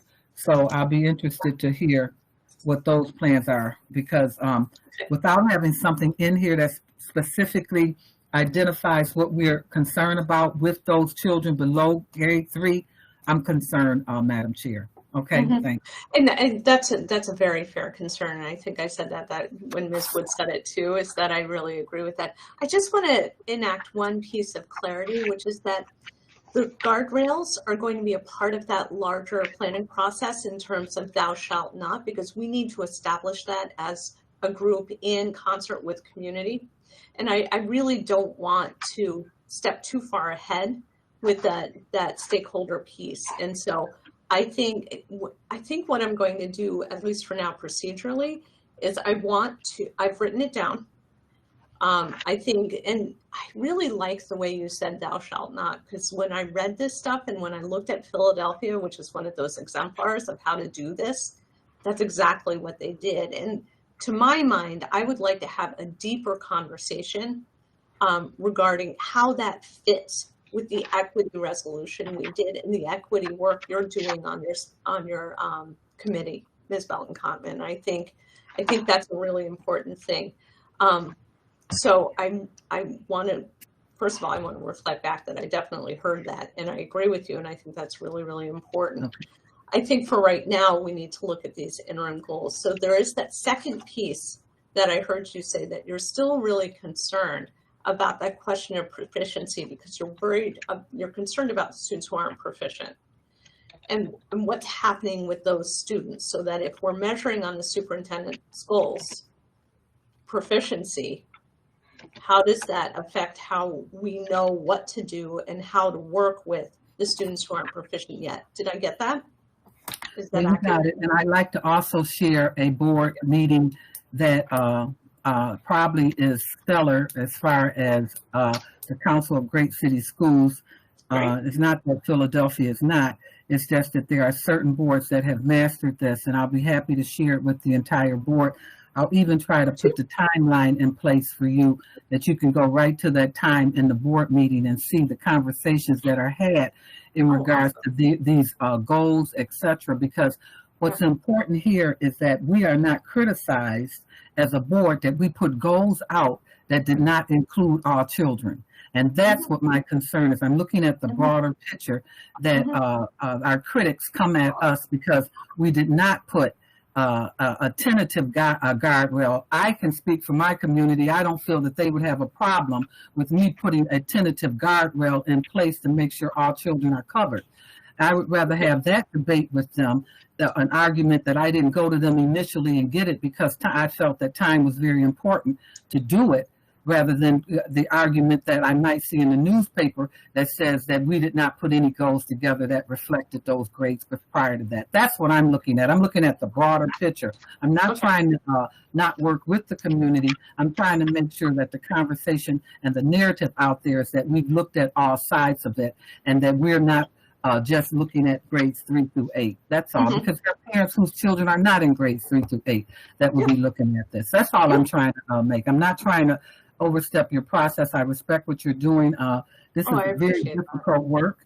I know about it. I've done it for the past 9 months. I've met with boards. I've talked with them. It is not easy to do this work, but it's certainly, and it requires that the timelines tie into it. So I really want to share a board meeting, and I would hope that the board would take a look at how a board that was the state was about to take over, how over a period of time they were able to pull themselves together and pull their, using data, using guardrails. The other piece to that is the Council of Great City Schools will come in. They are not opposed to providing training for us. They're available to do that. And they will come in and they will spend, typically, they do different sessions, but they will spend the time in to get us where we need to be to move forward. So that's an option for us if you'd like to use it. Okay, thank you. I just want to make sure we don't criticize. You're doing great work. I just don't want the word criticized because we don't dot every I, cross every T. That's all. Thanks. I really appreciate that. I also appreciate your willingness to share all that information and also the mention of Council of Great City Schools based on what you coming in to help facilitate the process, because certainly I'm very open to that because it is deep and difficult work, but it's so important. It's such important work. I think that based on what you just said, I would like to move towards that discussion about what we want to do next and about how maybe we're going to have that discussion, because it's true, I put it off because of some personal situations. And then as a board, we've had other scope of work in front of us. And I think you're absolutely, I totally agree with you that it's important that that's not lost in this conversation. So one other thing, Chair, I did send out the email that came from the Big Five that went out to all the Big Five school districts that has the data that was released, that you can drill down and take a look at some of the data prior to the meeting that we're going to have. I just emailed it out to all board members. It was sent out previously by Cammie from the Big Five, but I resent it to everyone. Okay, thank you. Yeah, I'll take a look at that too. Thank you very much. I missed that one. Dr. Evans-Brown, any additional comments? Just briefly, I do agree that we need to include the little people, pre-K, K, 1 and 2. I think the Council of Great City Schools do have a lot of wealth of information. Thank you, Sharon Cotman, again. I think the data, and this district does a wonderful job. We have very talented people. We have a superintendent along with his cabinet and teachers who really do a good job. And I've always believed that, testing really does not support, our kids in the light that it should. I mean, an example is, we've increased the graduation rate up to 75%. And then you have, people, here and in the community who say, well, because of testing, our children it wasn't fair. It was fair. They graduated on time. And so, those gauges kind of, you want to firm, but nevertheless, I think data should support the additional resources that's necessary in these schools for those children who aren't necessarily proficient, who are the ones that need to go on to the two. And I'm sure that Dr. Cash have that in place, and we'll hear more about that next week in the student support meeting. And then lastly, I think the dashboard that Ms. Bullock talked about earlier this year, I believe, is going to be a great asset to this board and the district, because it is something that's going to be tangible, visual, and make sense. And lastly, I remember that last meeting or training we went to, and I believe the Council of Great City Schools put it on, and this was when we were in the thick of the pandemic, and we knew ESSER dollars were coming down the pipe. And this gentleman said, no matter how bad that data look, we need to know what that looks like so that we can, really do something about it and improve, the district for these children. So that's my 2 cents. Thank you. Thank you. I appreciate that. Ms. McCosey, any further comments?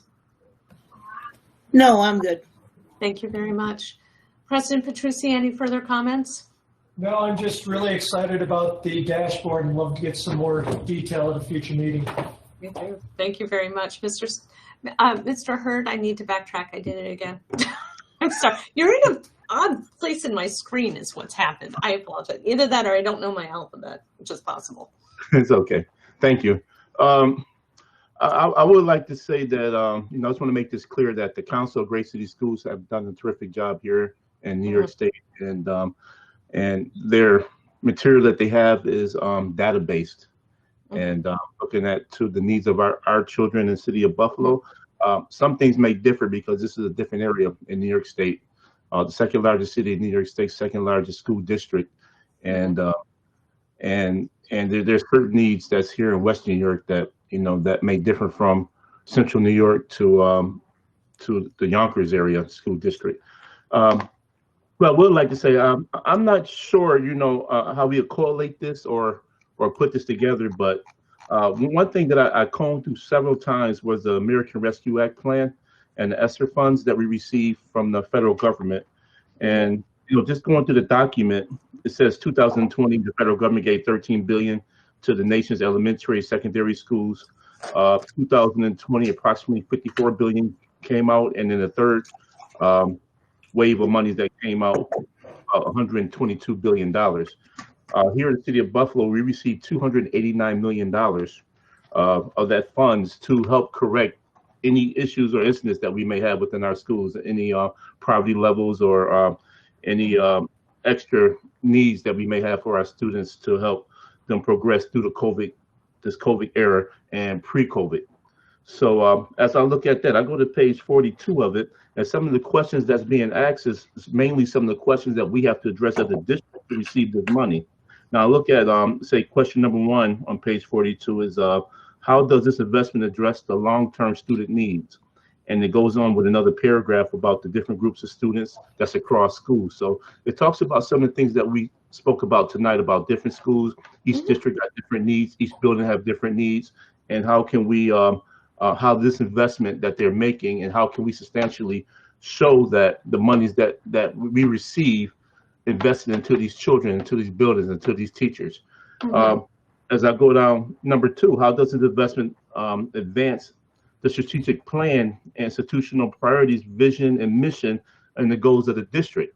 So we look at the goals of the district, it lines up to what we're saying here, but I think we need to concentrate more on the priorities of receiving this money to make sure that the superintendent's performance, we go through the evaluation, and also our district performance lines up to the monies that we're receiving. If we go more down, through the document, which is a very thick document, it says, we do know already about the efficiencies and investments or likelihood that a new initiative could be created and how it could be successful. So also is a number of surveys and accountability that this district has to, as we receive these ESSER funds and relief funds, about our elementary and secondary education. So I really think we need to take a dive into this, maybe in the work study, to see and to make sure that the monies that we receive actually benefit each and every child, each and every building. And how can we utilize these tools? Because 2024, we have to show year to year how the money's been used and how it's spent, and the progression of our students in each building. So, go ahead. You just want to say something? Go ahead.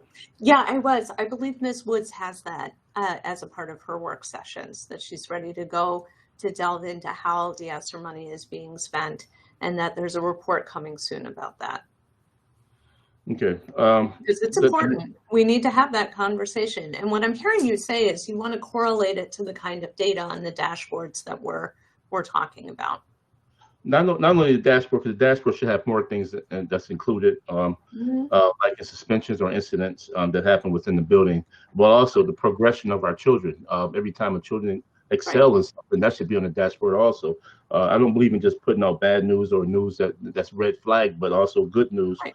That our districts are doing, our teachers are doing in the classrooms, and our administrators, how they perform. But we look at those metrics, and it's based upon the money, how we're going to appropriately spend this money and make sure every need is met within our schools, or try to address the majority of our needs. So some of the needs I hear from the community about putting, I know something came up when I was out about the busing situation. How can we address those issues? So it's a number of different issues that we got to prioritize, but it's so many, it's complicated, but this money, we have to ensure that it's spent correctly, working with Dr. Cash in the district, and also working with district board members, so that we can find out what needs are in every building. I appreciate that. And again, I believe Ms. Woods is ready to go with that kind of reporting. And I'm really appreciative that she's put it together. It's part of why I responded the way I did to her email. All of that's really important. And I think we're going to move forward with it. But I think that based on what's already been said, I can speak to the board at large, is that we're all concerned about these issues. And it's going to be a part of our larger scope of work throughout the year. But my suggestion is it actually should be placed into the evaluation, so that you can get I agree. We can open up that conversation, and that's a part of that larger conversation too. But the thing is that we're not doing the evaluation right now. We're doing the goals, and we're doing student achievement, which is part of the goals. Yes, it all rolls into one. Colleagues. Okay. So we need to focus on the goals at hand, because otherwise what's going to happen is that we're going to lose track of certain things, but also too, we're going to violate our own board processes. And Mr. Hurd, this is so important, what we're talking about here, in terms of the kind of planning, the kind of data, the kind of information that we need, the kind of alignment of processes that we're going towards, the ESSER funding. All of this is critical for all of what you said already, that I want to make sure that we do it in a way that we have fidelity. In other words, that we make sure it actually happens. Because one of my concerns is if we start putting those two pieces together, what's going to happen is we're not going to be able, in other words, the evaluation, some of the operational and the specific issues that we have, you made mention of a couple, the budget and the funding. If we collapse all of those together, my concern is if we're not really going to look at each item with the lens that it deserves, and we may lose track of certain things, but also too, we may do it in such a way that it doesn't have that accountability that I think everybody here tonight has expressed. We all want that accountability. And I'm finding it very heartening, because this is why I like serving with you all. This is why I'm really glad that we're here together, is because we're really on the same page about this stuff, about why this is so important. Okay, but Dr. Rivera, I think the point I'm trying to make is that we're looking at our state guidelines in the way we proceed with the state, but now we have a federal mandate that we have to follow and abide by also, which has to be added into this as we set our goals. So we can set our goals to our normal guidelines, which we proceeded from the Council of Great City Schools in the past, but now we have a new mandate that we have to go by federal. So as we go by this federal mandate, we need to adjust it so that we can we make all our marks. So I believe I addressed that, which is that is what Ms. Woods is doing in her work session. And I would not want to overstep my bounds and state to her what she needs to do. That is exactly what she's going to be doing. Well, yeah, that's a part of it. Colleagues, this document that Mr. Hurd is reading from, this is a document that staff and I wrote this summer. This is a document that in a previous work session, we went over this with you and we showed you these he's alluding to 6 questions. These 6 questions, I have all of this work put through. These are the screens that the staff have put all of the strategic investments that we've made on behalf of the students in our district. They've been put through these six screens, these questions. These are strategic investment priority questions. And so we've done that, Mr. Hurd, and that's why you have the set of priorities that you have. We matched that then with what the community input has requested, and we've shown a very nice graph of how well aligned what we have in this $289 million is to this document. All of this work is underway. It's been done, and it's being done. It's going to be executed now against. But you can only put so much into a set of goals for the superintendent that's clear and that's actionable. You see, you can't put everything in the kitchen sink in it. So that's where I have to put some guardrails on this process as well. What is it that we're going to measure and have me be accountable for?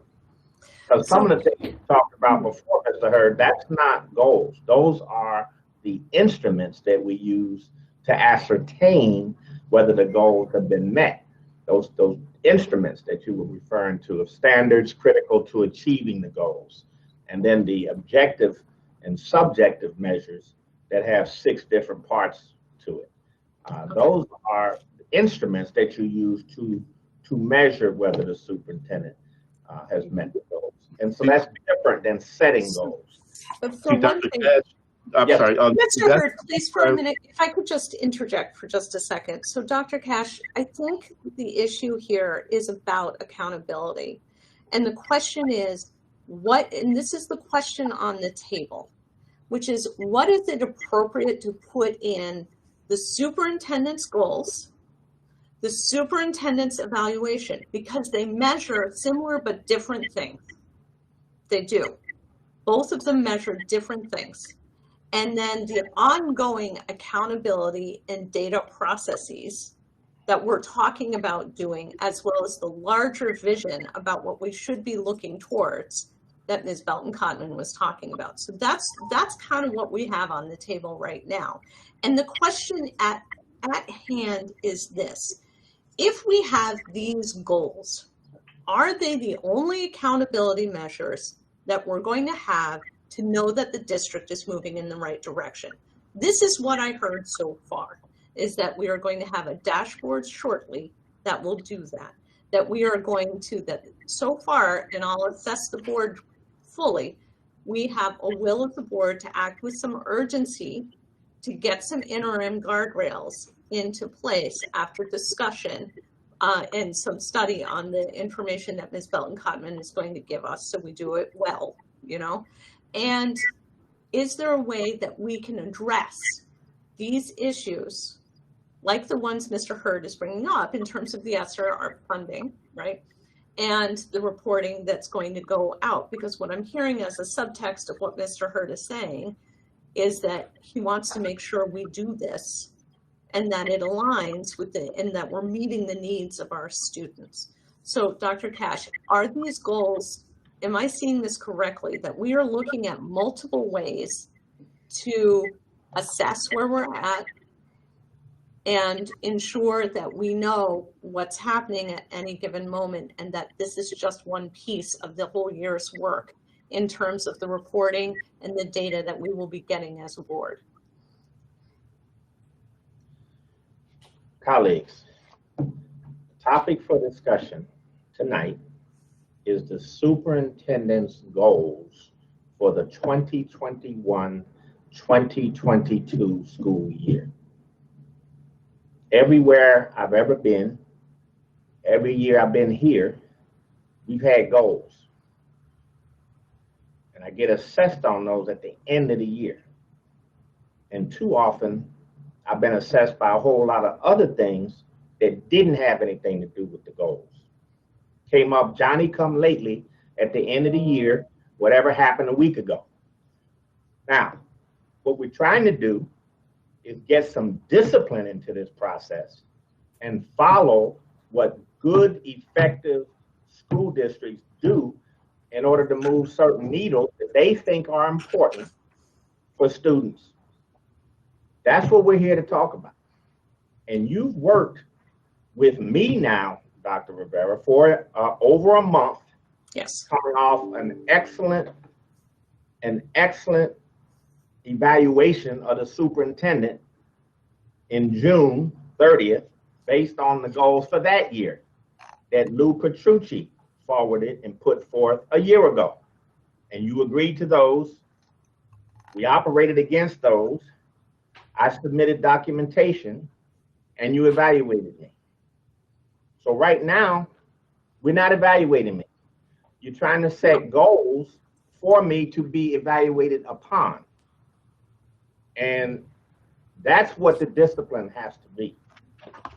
And that's where I'm going to make sure that we stay consistent with that process. Because anything else is a whole lot of stuff. It's just a whole lot of other things.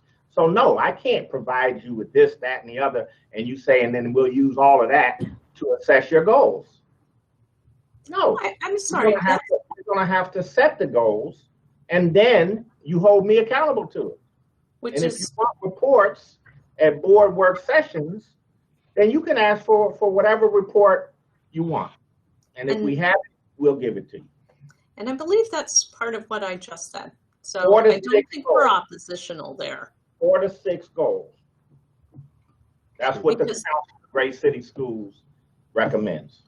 That's what we I'm sorry, do I still have the floor? I think that what we need to do is It's we time need to to- decide as a board what we're doing with these goals. So the goals were written, so I'm going to give the background and then we're going to go around again. But unfortunately, we've cut off some other people's comments too. So here's the thing. These goals are student achievement focused goals, solely on student achievement, based on what we've done in the past. And not just last year, but ever since I've sat on the board in terms of that, because I figured that until we have this larger process in place that we have kicked off and we are working on, which is the Council of Great City Schools process for the board. It's a best practice. I understood from the last executive affairs meeting, work session, that we were in agreement that that's a direction we want to go in as a board. If that's changed, we can talk about it. But I understand that so far, the majority of comments here have done that. We've had a conversation about how to report out, which is why I put goals in the timeline on the table to talk about those two things to make sure that reporting out happens. So we have a sense of where we're at, and it'll shape what we do next in terms of goals and guardrails, in terms of what we want to do for goals for the next year, because this is supposed to be what academics call an iterative process. But basically, it's supposed to build on each other. And so this document is intended to just put these pieces in place so we can make sure that we know what we're measuring for right now, but it's not the end of the work that we're doing in general, and it's not the end of reports. Just because I want I am committed to this, and I have heard from Dr. Cash, who has talked to his cabinet already and the executive team about the timeline. See, I didn't want to totally get into it because it's going to take a while. About the timeline, the reason why I wanted to present both of these together is because it helps separate out this conversation, which is that the timeline has all of those pieces of the reporting that we need to know where we're going and to ensure that that happens. I think we had a very productive conversation about the kind of dynamic data that the dashboard is going to give us in terms of monthly attendance and 3 times a year academic achievement. Those pieces are there. And I know that the timeline didn't represent it, so I understand the concern. That's on me because I didn't amend it after Ms. Woods reminded me about what she's going to be doing in her finance and ops work session coming up, I believe in December, is she's going to be doing this work also. And so the idea is to put all of those pieces together to ensure that all of these things happen. The goals are the pieces that we're putting as what we're assessing just in this year, but actually assessing, like final assessment. It isn't the only thing we're going to care about, to my mind. It isn't the only thing that's going to be reported out. It's what we're assessing for this year. And then there's always been a lot of slide between the evaluation that we use at the end of the year and the goals. The goals are the student achievement goals that we are assessing Dr. Cash on. But it doesn't include data, reporting, full, some of the fuller strategic planning that we're doing, the interim guardrails, all of those things. It's not going to include that piece of it. And it's not even going to include all of the elements that are on the evaluation instrument that we're using, that we've agreed on, that's contractual, and it's there. And that all of that's in there too, because a lot of that has to do with management skills and not student achievement skills. So that said, we're coming up on 7:15. I want to be respectful of Ms. Wood's time. I want to be respectful of our CFO's time, not to mention all of the personnel on the call right now. So that said, with these goals, how do we want to proceed moving forward at this point? Because we have these goals, they're based on previous goals. Which were never accepted. I'm sorry? Previous goals were never accepted. These are really new goals. Mm-hmm. Okay, and they will be accepted. So we've got that on the table. How do we want to proceed with these goals?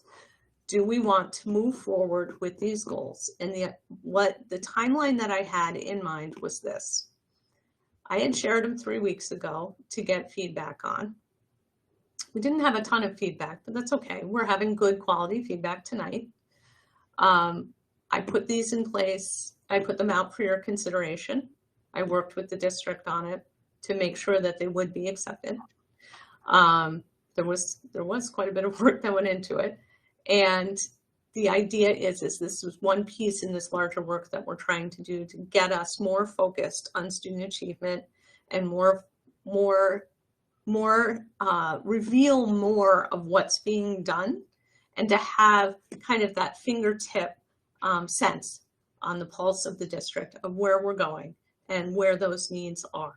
And so the question on the floor is this: do we want to move forward with these student achievement goals that we know we can put into place right now, and then immediately to respond to Ms. Cotman's point about needing those interim guardrails sooner rather than later, move towards another meeting to get some of those things in place? And the idea was we would agree to move forward with this. If we could get consensus tonight, we could agree to move forward with this document tonight, and we can formalize them at the next board business meeting. So there will be some time to still think about it to make sure that people have access to it.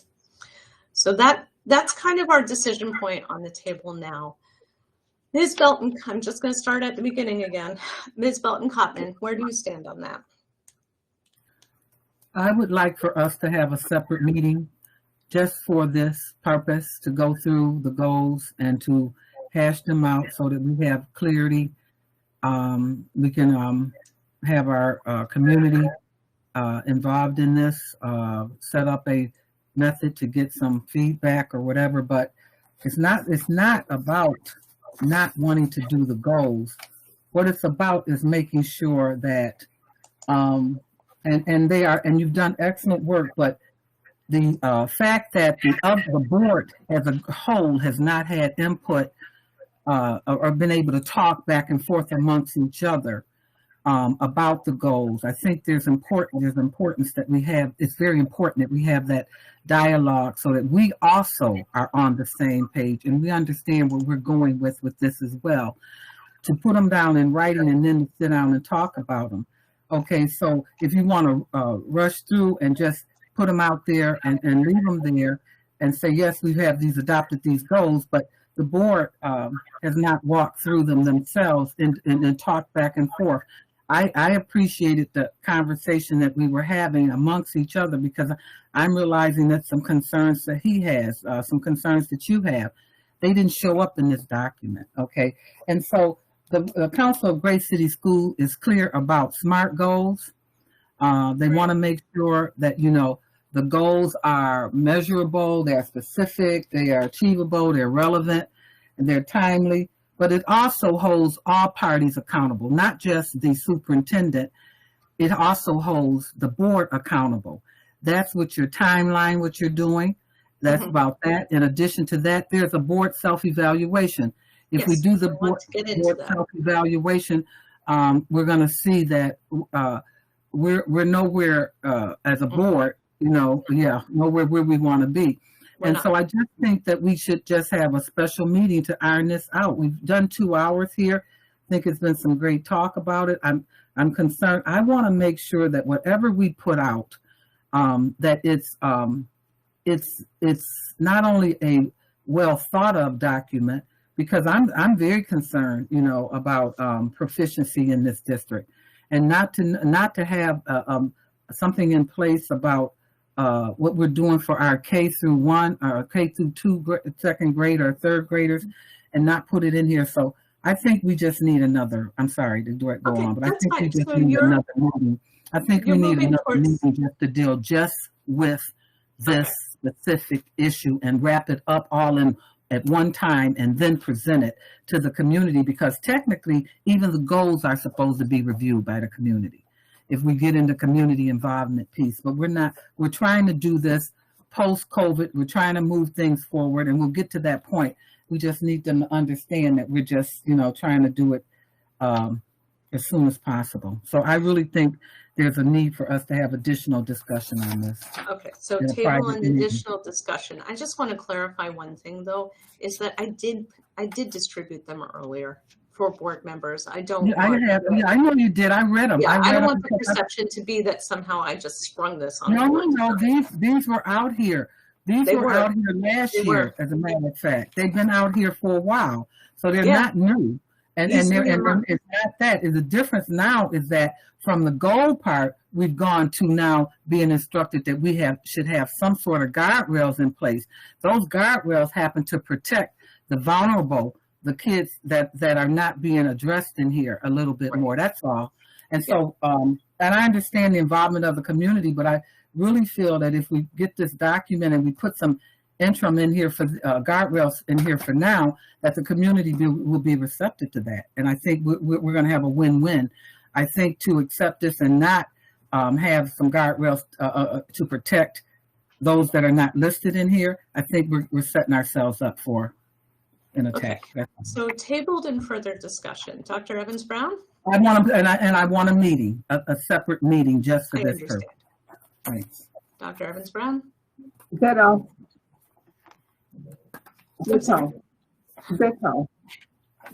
Okay. All right. Mr. Hurd. Yes. I did receive the email back on October 19th, but I was out on bereavement during that time period, and really just looking into these documents. It's really a couple other things. I know you said this is focused on student achievement, and that's what it's based upon. on, but including student achievement, it varies over to other departments. As a community, I don't see anything about athletics, district, financial. Is there other things that's involved here? So I really think we need to take a deeper dive into it and examine it a little more before So we can. are you saying you wish to table it for further discussion? Okay. That's correct. All right. I Thank really you. think it'd be more than just student achievement that should be presented in this. Okay. Ms. Mikosi? Thank you. So in this meeting, which I do believe is necessary to have a meeting, because this is year after year after year where we're intertwining goals and and objectives and evaluations and all these things, is very specific what these goals were for. We've been brought to our attention that they were due in September. So in this meeting, if we can really finally just kind of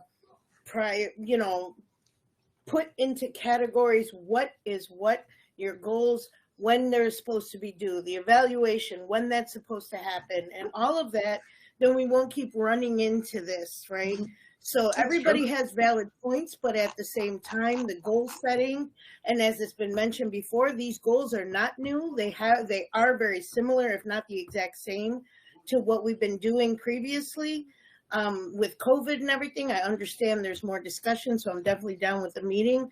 But we literally just spent 2 hours going around and around about the goals that are on deck and commenting on the goals that are on deck. And we still don't have kind of a consensus of what we've already put input in. So if we can, however this meeting comes about, really solidify where we stand, because I believe we all commented on these goals multiple times tonight. I'm not saying that they should be hammered out and done. I understand the need for a meeting to clarify and to make precise what's in front of us. But I really feel like because we keep intertwining what we're trying to accomplish here, that has to be really spelled out in this meeting once and for all. So I agree we should have a meeting, but I really feel like we need to make clear what pieces of work, what the timelines are, and how we're going to go about this before we even dig into what it is the goals are once again. That's fair. Okay. So the will of the board so far is to table and have a special meeting. Mr. President Petrucci.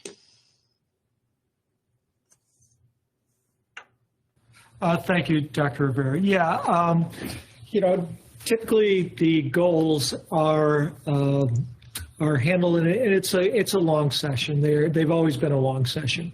The goals are in place. These goals tend to align themselves with the New York State assessment and the data that's out there.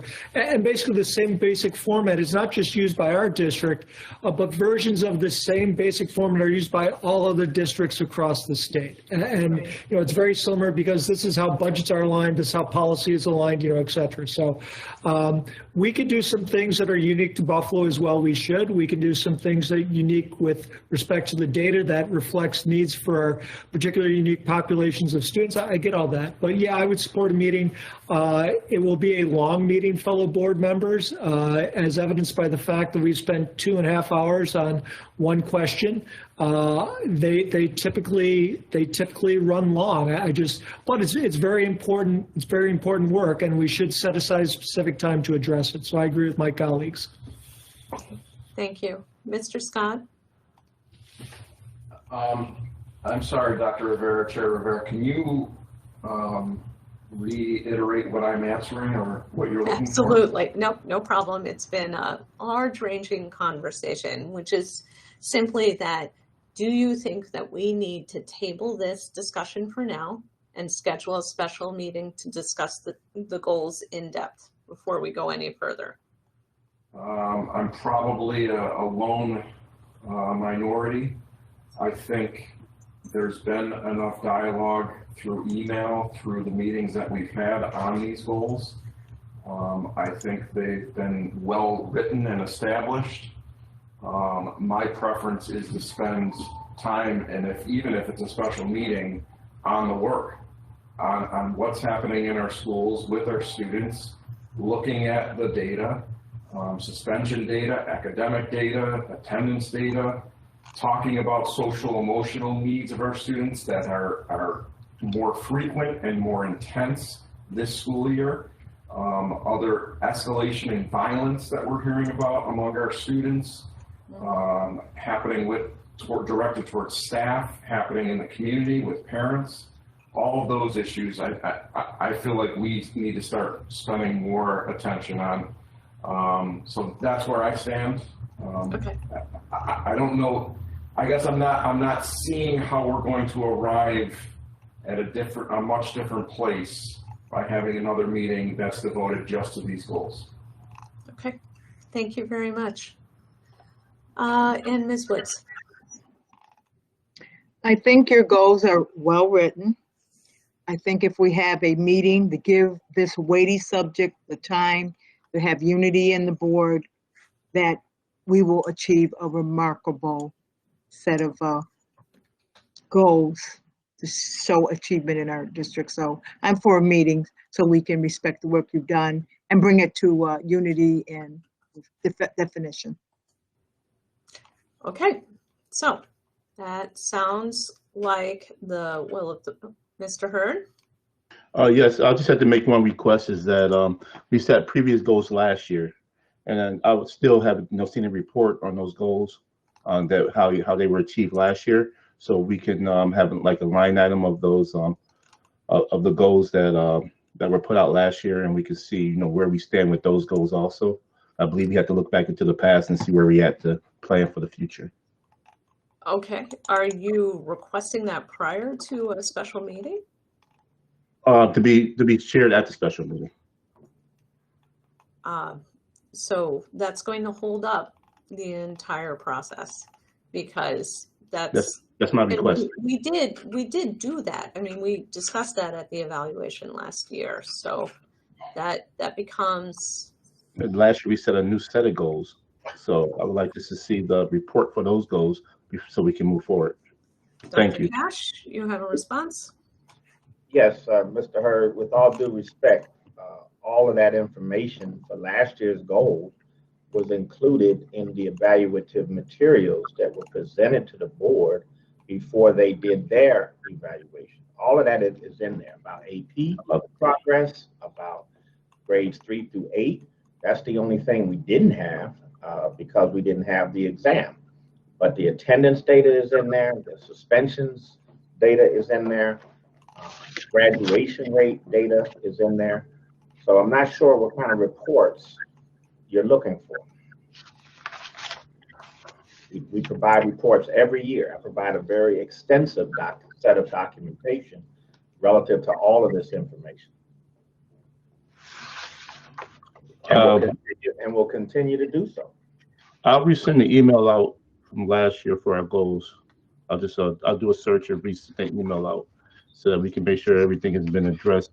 The only reason why I say this is because if we're looking towards new goals, and we have something about one of the things that we talked about last year was the hiring of African American people, and you said you're just going to do a depth search and look more into that. I haven't had anything to specify, the efforts that the district made into hiring, culturally sound teachers, to come into the district. And I know it's been a struggle, getting people and, just for basic principles here in the district. So that's another concern that I have. The district had, higher time, but you did a great effort of looking to try to get more substitute teachers, teacher aides, and things like that. So just that report, so we can see, exactly where we stand at right now, so we can plan properly for the future. That's what I'm referring to. I'm not chastising the district or you in any way. I'm saying that so if you hired a number of say substitute teachers in this district, which I've seen some that came in, I did witness a class down at City Hall. I would like to see how many came in, so we can know. And each district board member, I feel, should know what's in their building, how many teachers aides they have in their building, how many teacher assistants that we have in the building, new ones, and what else the building needs, so that we can make a fair assessment about what the building needs, for the future. Okay. Yeah, so, but colleagues, hold on. That's not a goal. That was never a goal. It was something aspirational. It's always aspirational for me to hire as many diverse staff as I possibly can in any employee group. We have 11 employee groups. What we have reported out on a number of occasions in the regard of teachers, because I think you mentioned teachers, but there's 11 employee groups, which we strive to get diversity in all of those groups. We have 8 different strategies that we reported out on last year, for example, of how we were making efforts to increase diversity. But it's tough. It's a tough challenge because the colleges and universities aren't graduating diverse teachers at this time. They're not. African-American boys, for example, make up only 3% of college-going enrollees in the country, African-American males. So if you don't go to college, then you're not going to come out and be a teacher. That cuts that back even further. So I'm not, when we have conditions like that in the environment, I don't know upon what kind of goal you can set for me to meet. I have to agree to that, because if the issue is, are we doing everything we can to try to attract and grow our own teachers, which we are doing here, those are things that we should talk about. But to set a specific goal, increase the number of Black teachers by such and such, increase the number of Hispanic teachers by such and such, I wouldn't agree to that goal. I wouldn't agree to that goal. Because don't correct me if I'm wrong, Dr. Cash, but I believe you said that that was one of our goals, and another one of our goals were minority vendors. I believe that we. No, that's not a goal for the superintendent. That's something that you want to do as a board, and we should set some kind of aspiration about it, and we're working on it. We're working on it, but we haven't set those kinds of things as goals for the superintendent because of the reasons that I've been talking about. It's tough to measure. What do you set as a goal for that? So you don't just pluck these things out of your head. You're right, Terrence. You have to look at, well, what is the data? And in one of these meetings coming up under Ms. Woods, we're going to share with you what we've learned about minority businesses. How many are there? What do they feature and specialize in? And how can we grow our participation rate into our money and business that we have as a Buffalo Public Schools? How can we get more minority-owned businesses, particularly people of color who own the business, into that process? But to set a goal, what would you set? What would you set? And so those are things that can be talked about. They can be shared out at board work sessions. But what the research is showing, that if you're trying to grow student achievement, then you have to focus primarily on student achievement. And that's what I feel we've been guiding ourselves toward, trying to get better at that. As you said, in a large, complex district like Buffalo, you could set 200 goals, 250, and you might just be scratching the surface of all the things we could be working on. And then on any given day, we are working on 200, 300 different initiatives and strategies and trying to improve schooling for our kids as a whole child. We take a whole child approach here in Buffalo. So yeah, it's a narrow focus, these goals, but that's what the research suggests. You take a narrow focus while you work as a district with your mission and your philosophy and all of those things that Dr. Rivera had laid out, your core commitments and beliefs, that you take a whole child approach to that. You take a whole child and an every student approach in that regard. But I don't know what kind of goals we could pin down when we start to get off into all of those other areas. So continue the conversation. And at the end of the day, we're going to have to get very concrete, very specific, and focus on fewer rather than more goals. Okay, so what I'm going to do then is, based on what I've heard here, I'm going to close out my portion of the work session. Dr. Carestes, if we could connect in the next couple days about maybe scheduling another meeting, a special meeting, I would appreciate it. So is that possible? Agree. Yep. Okay, thank you very much. I appreciate it. I appreciate your comments. Thank you very much for all of this. And I'm going to close this work session and turn it over to Ms. Woods.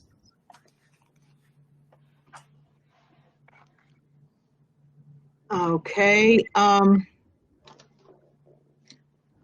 for the finance and ops work session, we are going to have a presentation on, Colleagues, could I just request, because I'm old, could I request a 3-minute bathroom break or something?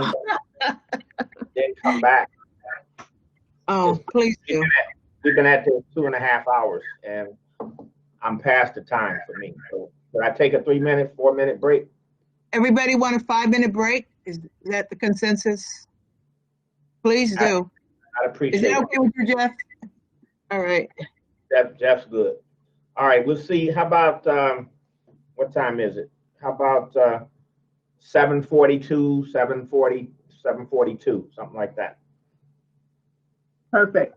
All right, appreciate it. Much appreciated.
Ms. Wood, before you get right into Jeff, note that I wanted to make just some opening remarks from me. Okay, appreciate it.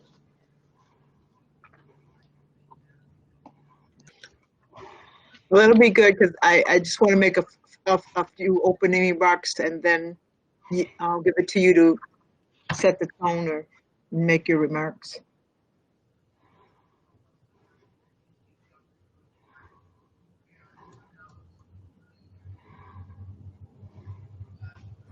Said, Sharon, are you cold? You had that hat on.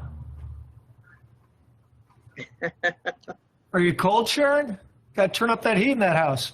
I had to run out and lock my garage. It's cold out there. Yeah, I hear I you. left it open. It's cold. I went for a run this afternoon. I got all 3 seasons. Got a little rain, little sun, little snow. Yeah, you're the Duracell bunny. That's what you are. You're a Duracell bunny. People ticking. Oh, Lord. What is going on? There's so much stuff in this world. Deal with.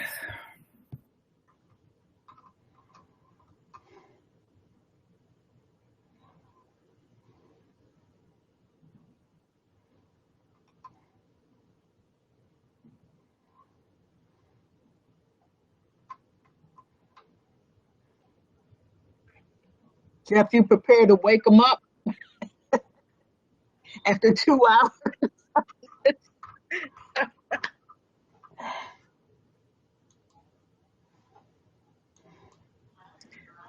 Let's see, Larry and Jen.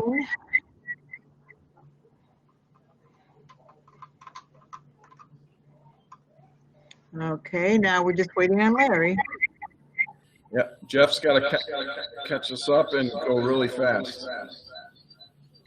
Okay, since everyone's here, I just want to have just an opening remark, and then Dr. Cash would like to have some opening remarks.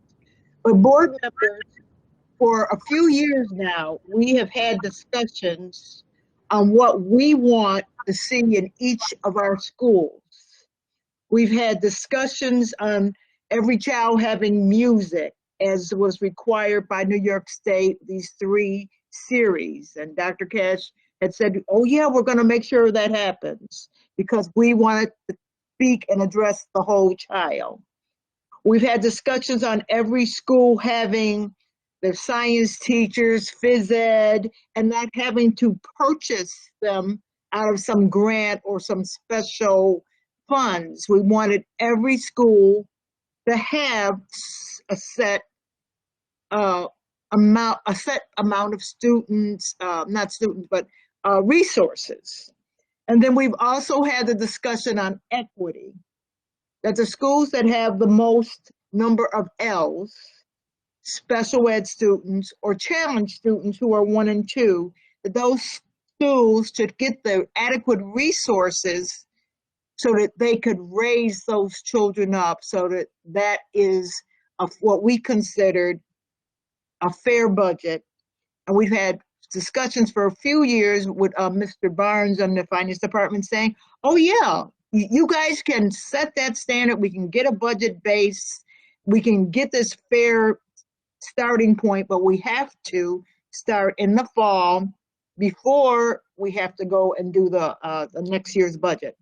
So today the topic is about a fair basic base budget, basing our budget on these type of factors. So Jeff has a wonderful presentation that is prepared, and he's going to use a lot of information from the school-based budgets, but it also will address some of the other items, such as, you know, we are going to be asking for and looking for the ARP monies to have added extended learning programs. We are looking for the Title I funds to have funded, as they do every year, extended programs for, like one of my schools, Hutch Tech, is looking for that Title I money, which most schools get. So we are looking for the schools, this budget, to look even better because we have extra money. So That's my opening on why this is such a critical issue, because we've been talking about it for 3 years and it's critical to our students. So Dr. Cash, you have the floor. Thank you, Ms. Woods. I think that was well stated. I have no disagreement with anything you said. Just a little context is that for as long as I've been studying as a scholar, public education, this issue of equity in public school funding has been a source of great contention for at least 200 years, since the first common school in Massachusetts, the Horace Mann School, way back in the 1800s, I believe 1871. And so when you talk about are our schools adequately funded, that's at the heart of the issue. The good news is that long-standing battles right now at this propitious moment in time are coming together in a good way for Buffalo and for New York State. So at the federal level, as Mr. Hurd alluded to, we have 3 tranches of funding that have come in, and we have a remarkable source of resources right now. At the state level, our foundation aid, because of all of the good fight and hard work of the BTF and of our good Western New York legislators and a whole lot of folks fighting, many of you included, the foundation aid has been unprecedented right now. Local funding, you know, we continue to fight for, but have a good source, a steady source anyway, at the local level. So then the question becomes, if the district has good money, what does each school have? And are we getting at a point where we can honestly say, because that's what we want to be, that every school has the resources it needs to help its children be successful? Every school. Now, every school's need is different. This is the only point I want to stress, and then we'll turn it over to Mr. Pritchard. Equity does not mean the same things at every school. It's like your children. You don't give your children the same things. You give your children what they need. And so each child is different. Each school is different. And so what we've been focusing on is, in very close consultation with the schools, what is it that you need to help your group of students be successful? And we have deep dialogues about that.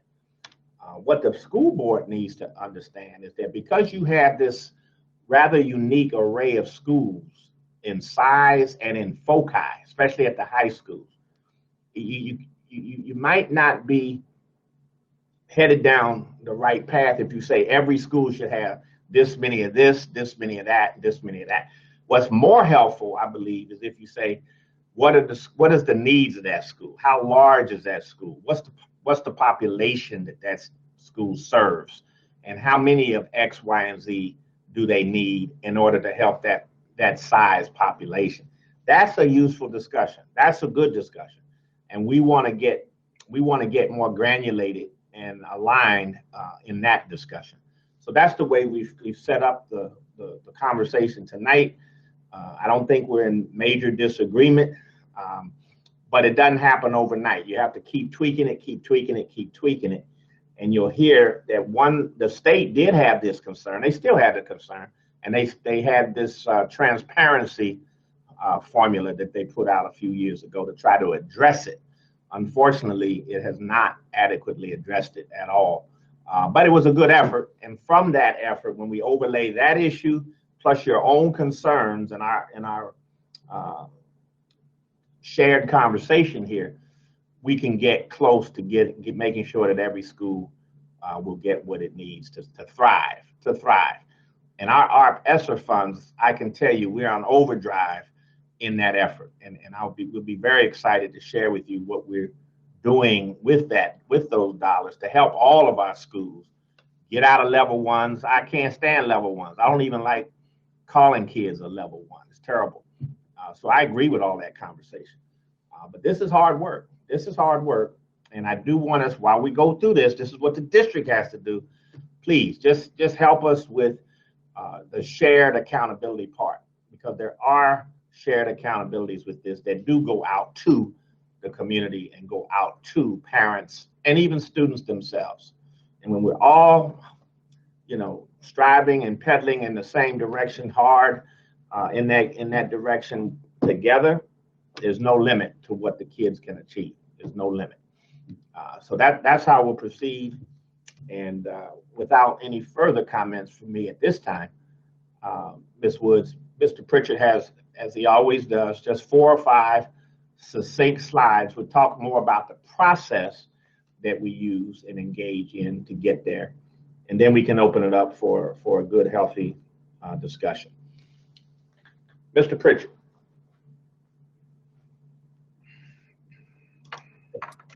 Thanks, Dr. Cash, and good evening, board members. Admir, when you get a chance, can you please put the slide presentation up and then go to page 2?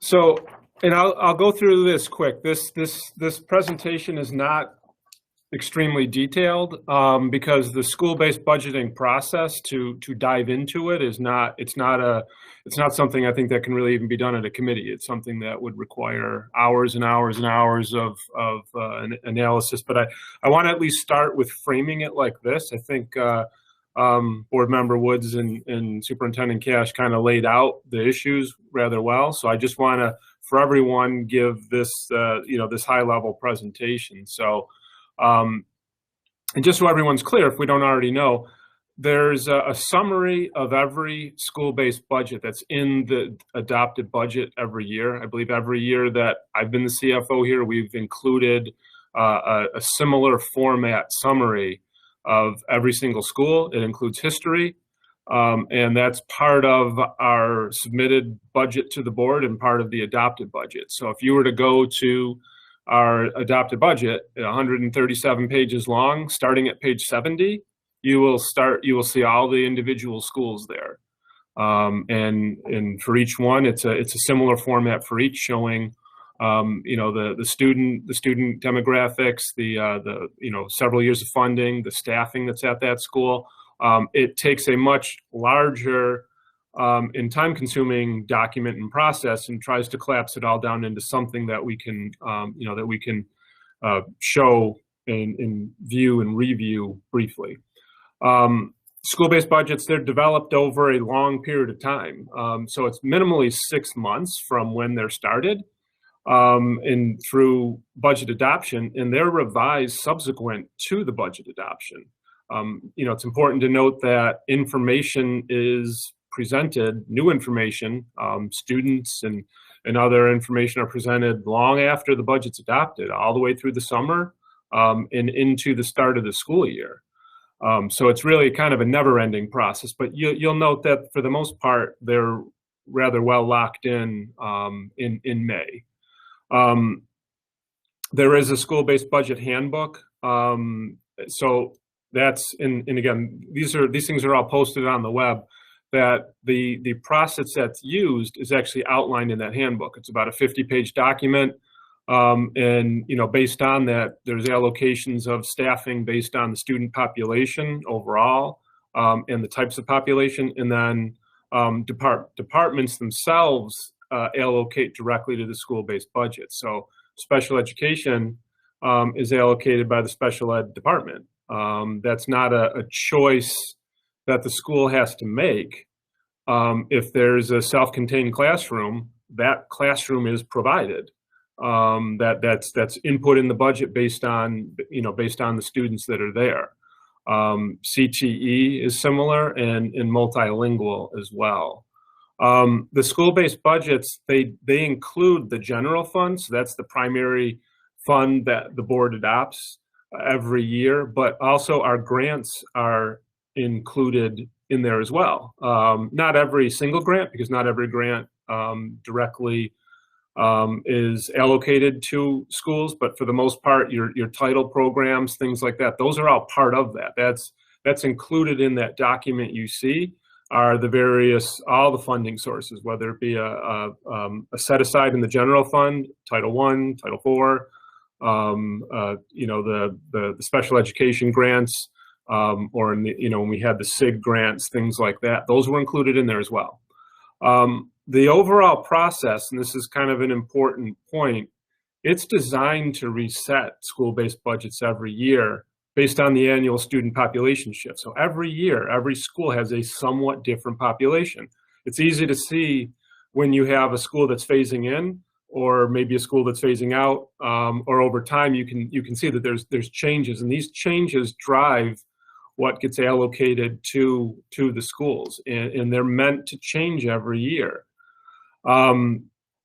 Each year as well, the school-based management team, the SBMT, they're one of their jobs working with the principal is to strategically allocate the funds where they see it needed most.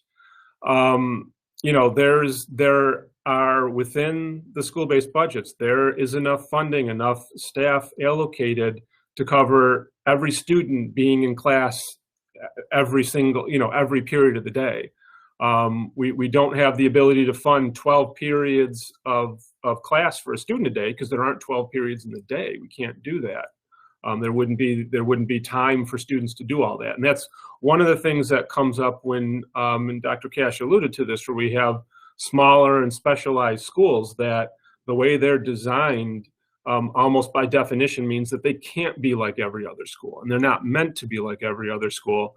But that often comes back if there's a perceived shortage. They're like, well, you got to give every school the same. Well, if you did, then you'd have all the same schools. There wouldn't be any of that differentiation.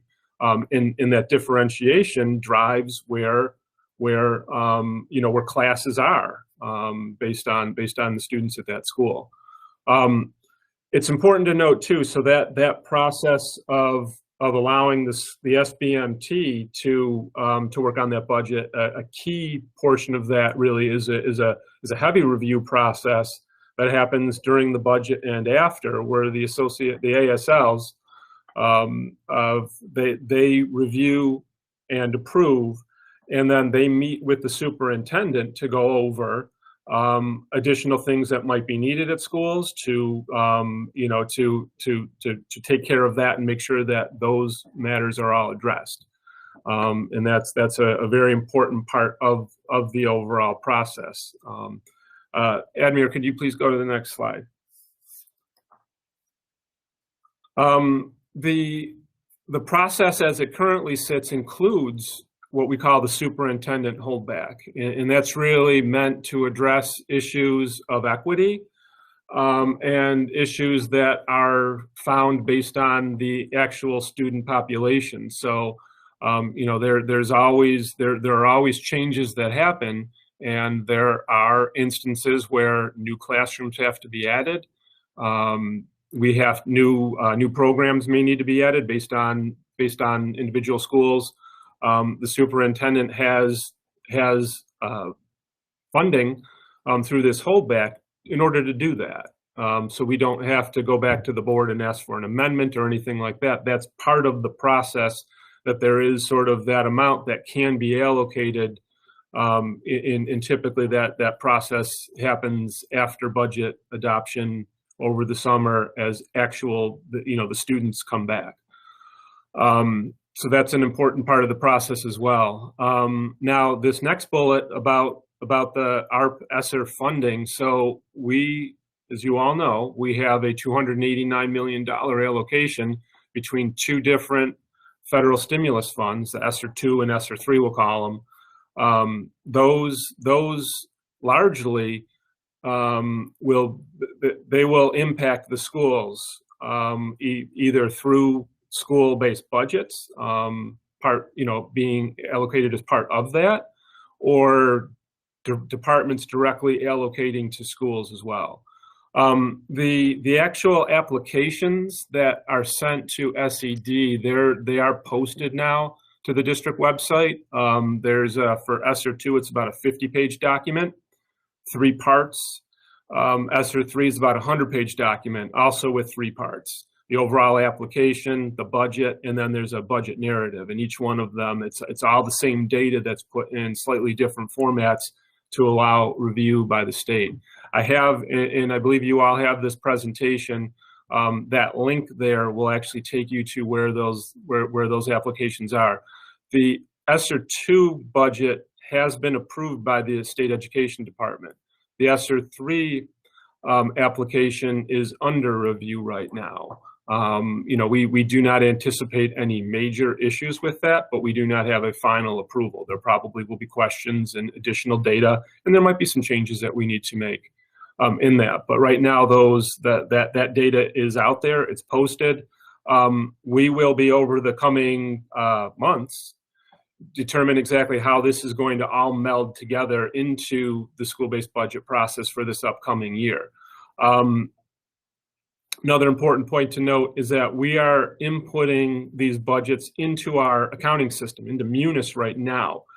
Once that's in, that will allow us to be able to, and this should be shortly, we should have this data, we'll be able to prepare and provide to the board really on a monthly basis, essentially an analysis of what's in the budget and what we spent so far at a high level and at a very detailed level. So that will all be information, just like our other reporting, that the board will be able to see, because it's going to be critical that's monitored and where necessary changes happen. So that more to come on that. That's one of the upcoming finance committee agenda items coming up.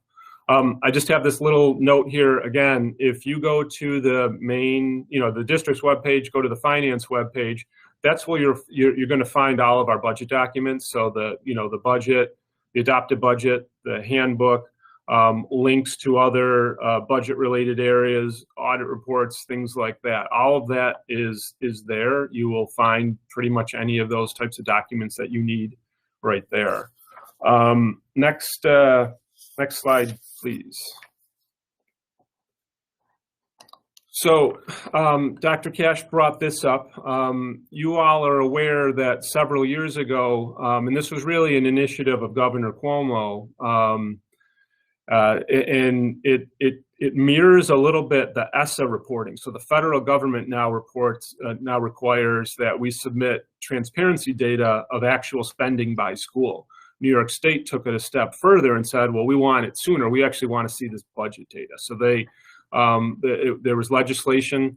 I don't know that anyone's perfectly satisfied with it, because as what we found, and I think what the state found, is that there are many, many ways of calculating, doing transparency, calculating equity, and there's no rule.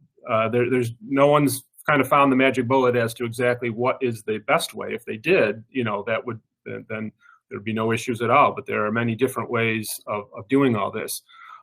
New York State, what they did is come up with a system of identifying schools that are high needs based on the students and underfunded. And the funding, and in theory, it's designed around that the higher needs that you have, the more funding you should have. And all this is indexed. It uses a weighted student formula. And it's one of, you could have a million or almost an infinite measure, different ways of measuring this, but they actually weight students. So every student counts as a 1. If you're special ed, you would add a 1.41. If you're eligible for free and reduced price lunch, you'd add a 0.65. If you're multilingual, English language learner, you'd add a 0.5. So one student could add up to well over three students in this formula. And again, it calculates a need index and a funding index, and it looks at each school and compares them to their peer schools, elementary and high school. Again, it uses budget data, not actual data. So there's limitations in that, because budgets and actuals are different. Changes are made after budgets are adopted. The COVID-19 disruptions that we've had are impacting things as well. And there's a lot of little nuances that are in there. But what we did find are some observable patterns in our schools, in largely what those were. And it crossed over elementary and high schools is that larger schools using this transparency formula, those were the schools that tended to have a needs index that exceeded the funding index. So again, if your need index is 1, you're average. If your need index is 1.05, you have a higher need than average. And does your funding follow that? So if you were to look at all of our schools, and this is this data just came out a couple months ago, actually, for last year's budget. So here's another one of the limitations.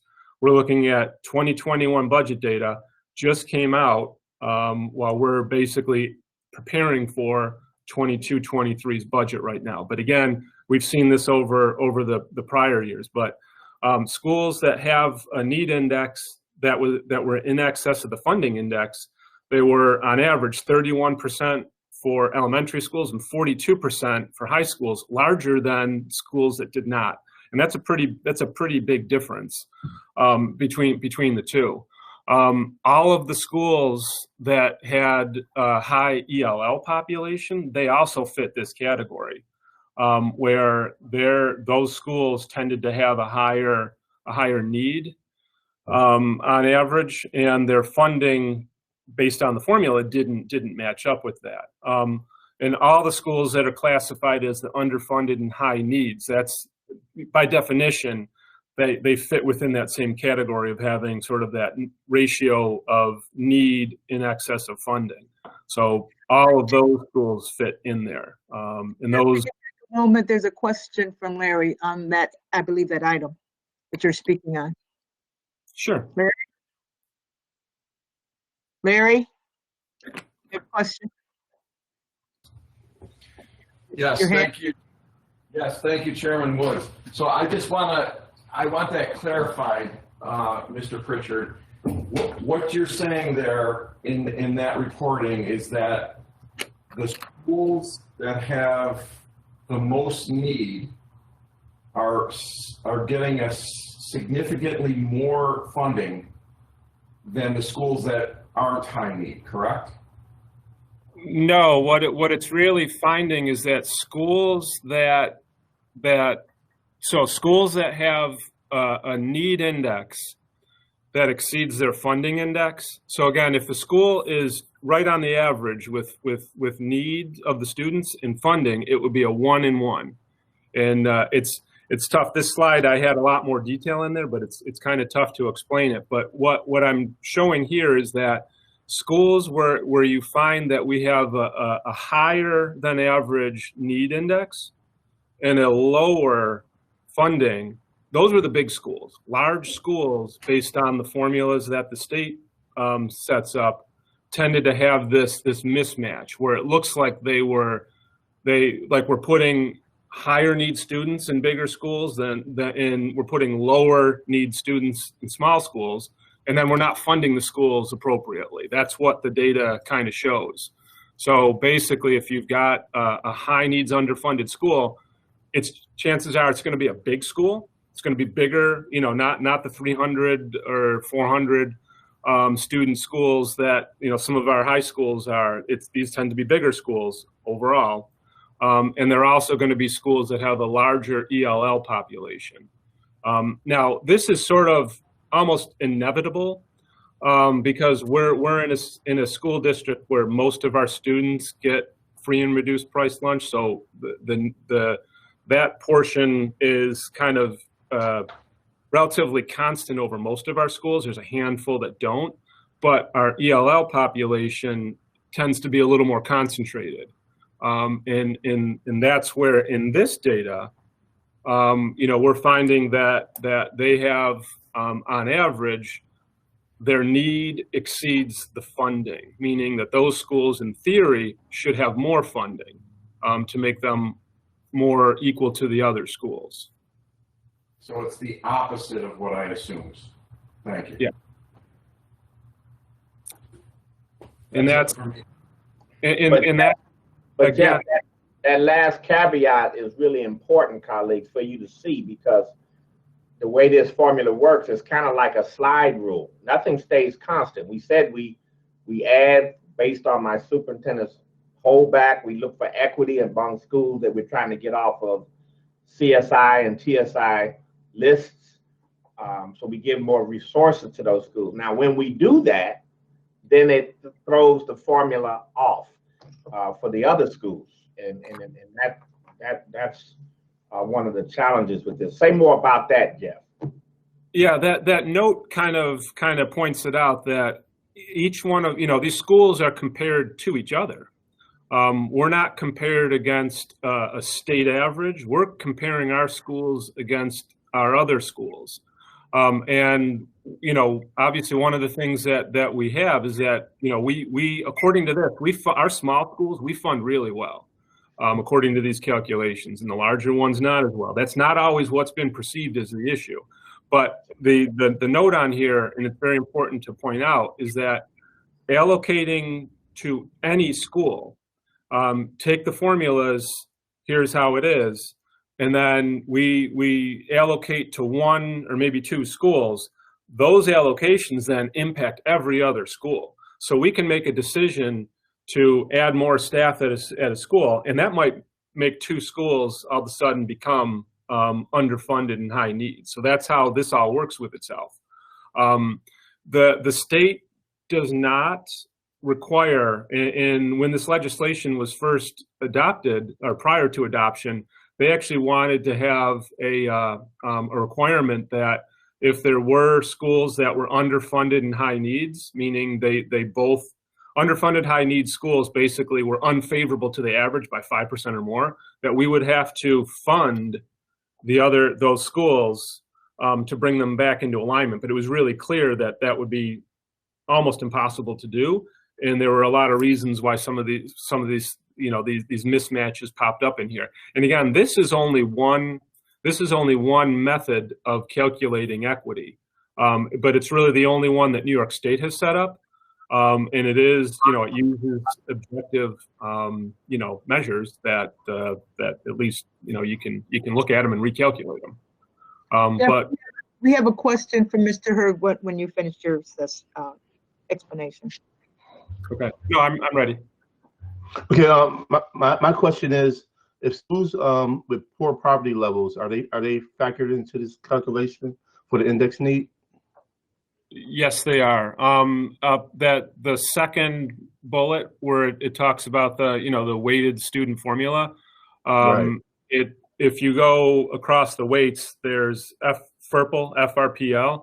That is free and reduced price lunch. So those are students that are eligible for that, and that's the measure. And for those students, a 0.65 extra weighting is added to those students in the formula.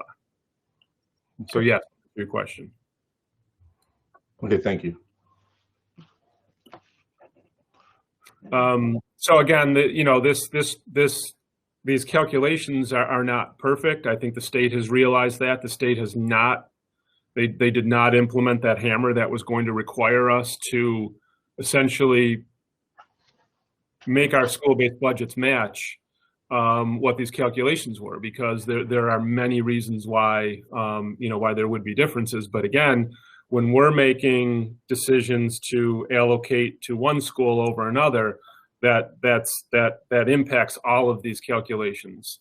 So that's really what I wanted to speak to on this page. The next page that I have is really, before we get into the discussion, I think it's just important to kind of recap some of what we've got to do over the next coming months in terms of our in terms of budget matters. So if we could just go to the next page before we get into the further discussion. I just wanted to do a brief outline of just some upcoming events. So Admir, whenever you can slide it ahead one page, please. So real quick, and I'll go through these real quick, but I think it's important to lay out here before we get too much further into discussion. Tomorrow, there's a district committee of stakeholders where we'll be discussing the ARP ESSER plan, these budgets. So again, I noted in here that those submitted budget documents are now available. They're posted on our webpage. We are working to get all that into our accounting system so we can actually prepare reporting that would be, I think, clear in more a readable format, because going through hundreds of pages of documents is not the easiest thing in the world. Board meeting coming up, revised 4-year financial plan presentation. So one of the things that the control board had asked for is a 4-year financial plan by the end of November. So we're planning to share at least a draft of that plan at the November 17th meeting. The first quarter financial report will also be submitted to the board at that regular meeting, where we have essentially we are largely based on transportation cost savings at this time of about 15 million that we're projecting right now, seeing that level of a surplus to our budget. There is also air handling unit replacement program. One of the items that's in our ESSER 2 application is air handling unit replacement in several of our schools that are of the highest need. This is about a $10 million program. And it's something that we are, in order to be able to get it through and get it completed in a timely manner within the grant period, we're proposing to use a co-op contract that will allow us to expedite moving these forward. This is important and is an item that we can certainly discuss later, but I wanted to give a quick heads up here. Finance and Operations committee meetings, December 1st, MWBE status update.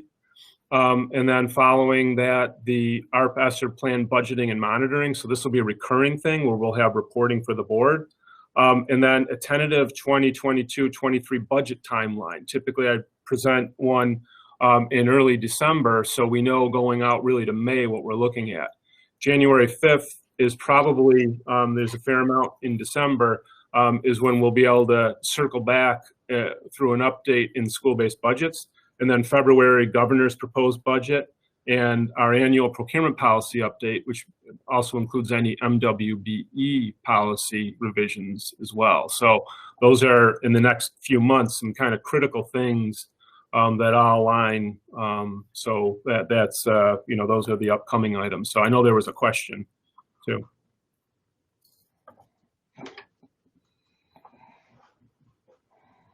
I originally had my hand up, Chairman Woods.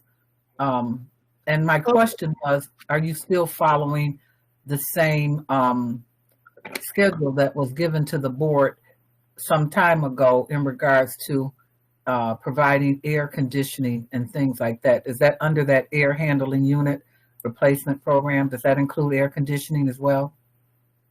No, the air handling is primarily about ensuring that there's fresh air in the buildings, making sure that we have the capacity in all of our buildings for that. So I know I don't have the going back years. I know there was several projects to implement air conditioning at schools. That's not what this is. This is really quality under COVID. So there's no way of tying that together?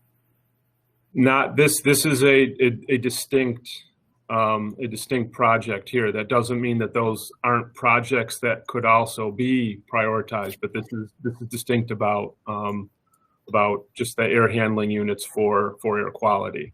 I understand that, but on some of the national calls that I've been on, I thought that was an option, that you can put air conditioning in to help improve the airflow. And that's why I'm asking that question. Yeah, no, this does not include that. That's not something that's in the proposed plans at this time. But why not? Since we have the money and we have the problem. I think the air quality issue was probably where we wanted to focus the dollars as opposed to the temperature. That's as best I can lay out for you. Well, the only reason I'm asking, Jeff, is that people have done some innovative things with this money. And so if we have an opportunity to wrap up together an opportunity to maybe in our high schools, particularly the ones that we are putting students in the summer. I mean, last year we used a building that had air conditioning, and we had a problem with too many kids in the building. So I'm just wondering if we cannot look at this and see if putting air conditioning is an option. That's all. I'm just asking that. I don't see why we would not look into it if ESSER allowed it. I'm not sure if it does, but seems like in the other conversations I've heard that it appears that it is allowing it to improve the quality of air in a building. Yeah, no, it certainly is, and I mean there are parking lot items right now. I think if you look at the overall ESSER 2 and ESSER 3 application, the things that are in there, we most of those are geared towards towards instructional student support technology. There are some things that are geared towards plant, this being one of them, and again, the prioritization on there was really about the air quality issues, making sure that we address that. Certainly that doesn't preclude us looking further at air conditioning. The only reason is recently I've been looking into a unit for one of my rooms that appears to be cold in the winter. And one of the things that came up, this air, they were talking about the air quality, and it has an air conditioning unit attached to it. So that's the reason that I'm asking this question. I think we might be missing an opportunity here to knock out two things at the same time. That's my reason for bringing that to the table. Thank you. Jeff, I have a question for you. Title I money. I have some of my schools are asking about our extended learning time Title I funds that usually have been given to each school for students in poverty, and they usually use those funds to provide support academic programs and tutoring programs for their children. And they've been calling and trying to find out when they're going to receive those funds, because the students and the parents are asking for help, because we have a even more extreme problem now that we have COVID and the children have been out. So do you know anything about what's going on with the Title I money? Why this traditional money for support, which is greatly needed, isn't being received? Do you know anything about when the schools will receive it? Paulette, are you asking for the current year that we're in right now, or just in terms of figuring out a budget for next year? Actually, this year is right now being raised, yes. So yeah. I'm wondering, is that something? There's something holding up the Title I money? I'm not aware of that. That's a question. I was not aware of that until you brought it up. I can't answer that right now, but I can find out. If that was part of the budget, if that was part of the established budget, Title I, all the title programs were done over the summer. If that was part of those, then that there shouldn't be anything holding up. I'll have to check.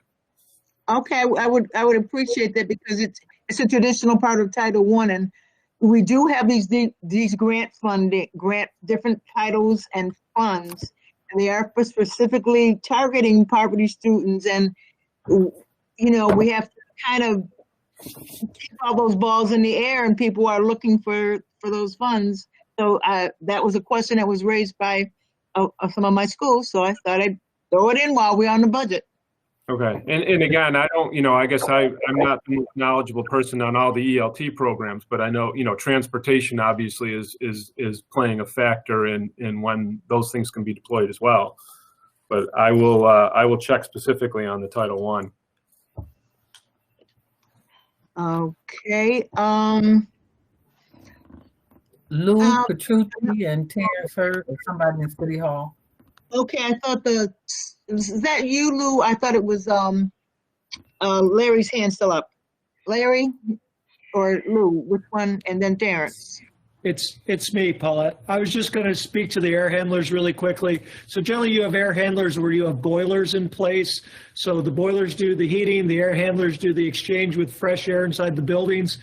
I know that when we looked previously during the joint schools construction about installing air conditioning, that for many of our buildings would be a design of a complete new and independent system, just an AC system to complement the heating and the air handlers. So just a point of clarity as we move forward. Not that we can't do it, but just it's an additional, it comes with some design work as well. Thank you, Lou, for sharing that. Terrence, I believe your hand is up. Yes, thank you, Chairwoman Woods. My question is, since we're actually what we're looking to do is bring forced air into our classrooms, into our buildings, to help alleviate, the effect of COVID or other illnesses, airborne viruses. What are we doing now to reduce the class sizes? Is there anything in this budget that we can use to, or the funding that we can use to reduce class sizes? I know that the superintendent gave a specific explanation previously when I asked that question before about, the number of steps it'll take to reduce class sizes. But I really feel that's something of urgency, not only because of the pandemic, but because of, learning. The ability for our kids to to learn inside smaller classrooms and articulate one another and receive information. So and teachers to work with students. So is anything in here that we can utilize to promote smaller class sizes within our buildings? Yeah, Terrence, that's a rather complex question.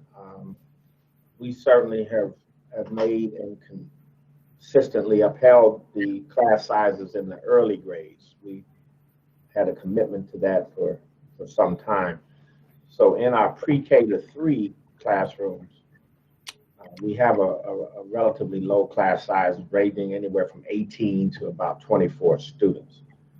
Now with the kids coming back this year and a number of kids still not having come back yet because parents have made that decision. While COVID is still raging and is increased again over the last 2-week period in Buffalo. It's way up right now, colleagues. We're way in the red zone. So we still don't have all of the kids on a regular basis attending school. But what I will say is that class size is something that has to be studied. It's a really involved issue because it's not only grade to grade, it's subject to subject, and different subjects are more amenable to a smaller class size versus other subjects and other needs of students. So you can range into the tens of millions of dollars trying to increase class size to strategically looking at classrooms on the big board where our neediest students could benefit from a lower class size depending on what it is. Now, what I've asked staff to do, especially the ASLs, is to have those ongoing conversations with their schools, with their school staff. And if a class is at 40 and they have room to split that class, then I say bring a recommendation to me for that, and we'll fund it. Class is at 40. But part of the problem is finding room for some of these additional classrooms, and it's a challenge because special education continues to ask for additional classrooms, which we need to keep trying to reform that particular area in our district. So, long story short is we're always looking to make sure that our kids have an optimal classroom environment, but it's not a same formula for all the classrooms. Everybody should have, 15 per class. It's much more complex than that. So I would recommend it if you want it studied, then we'll ask to study it at an upcoming or a session sometime this year, and give us enough time to study that issue if you're talking about it across the whole system.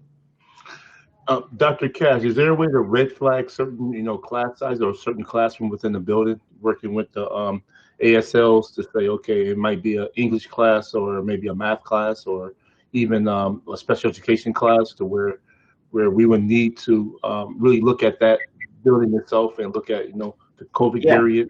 Yeah, I do.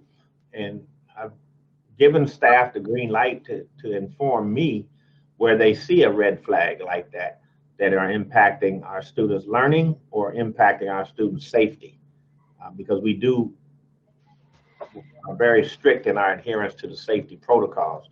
And many of these classrooms won't fit more than a certain number of students, 20, 22, maybe 25 students, and still uphold the 6 foot spacing requirement that we have, 4 to 6 feet. So right now we're in pretty good shape overall on that issue. But yeah, we are red flagging classrooms when they start getting into 37, 40, 42. I haven't heard about those. They may exist out there, but again, the ASLs, we meet twice a week, once in a small group and once as a team, whole team, and individually. They can give me that red flag scenario for any of their schools and any of their classrooms. Thank you, sir. Is there a hand up, City Hall, Lou or Larry? Or did your hand just go up from before? Lou, Larry? No, Paula, we do not have a hand up. It's not going down. Oh, okay. I have a question, Beth, on Dr. Cash. One of the budgets that we have and other funds that we have are capital money to maintain our buildings. We also have that award from to upgrade our fields, to upgrade our athletic fields that was awarded by Ralph Wilson.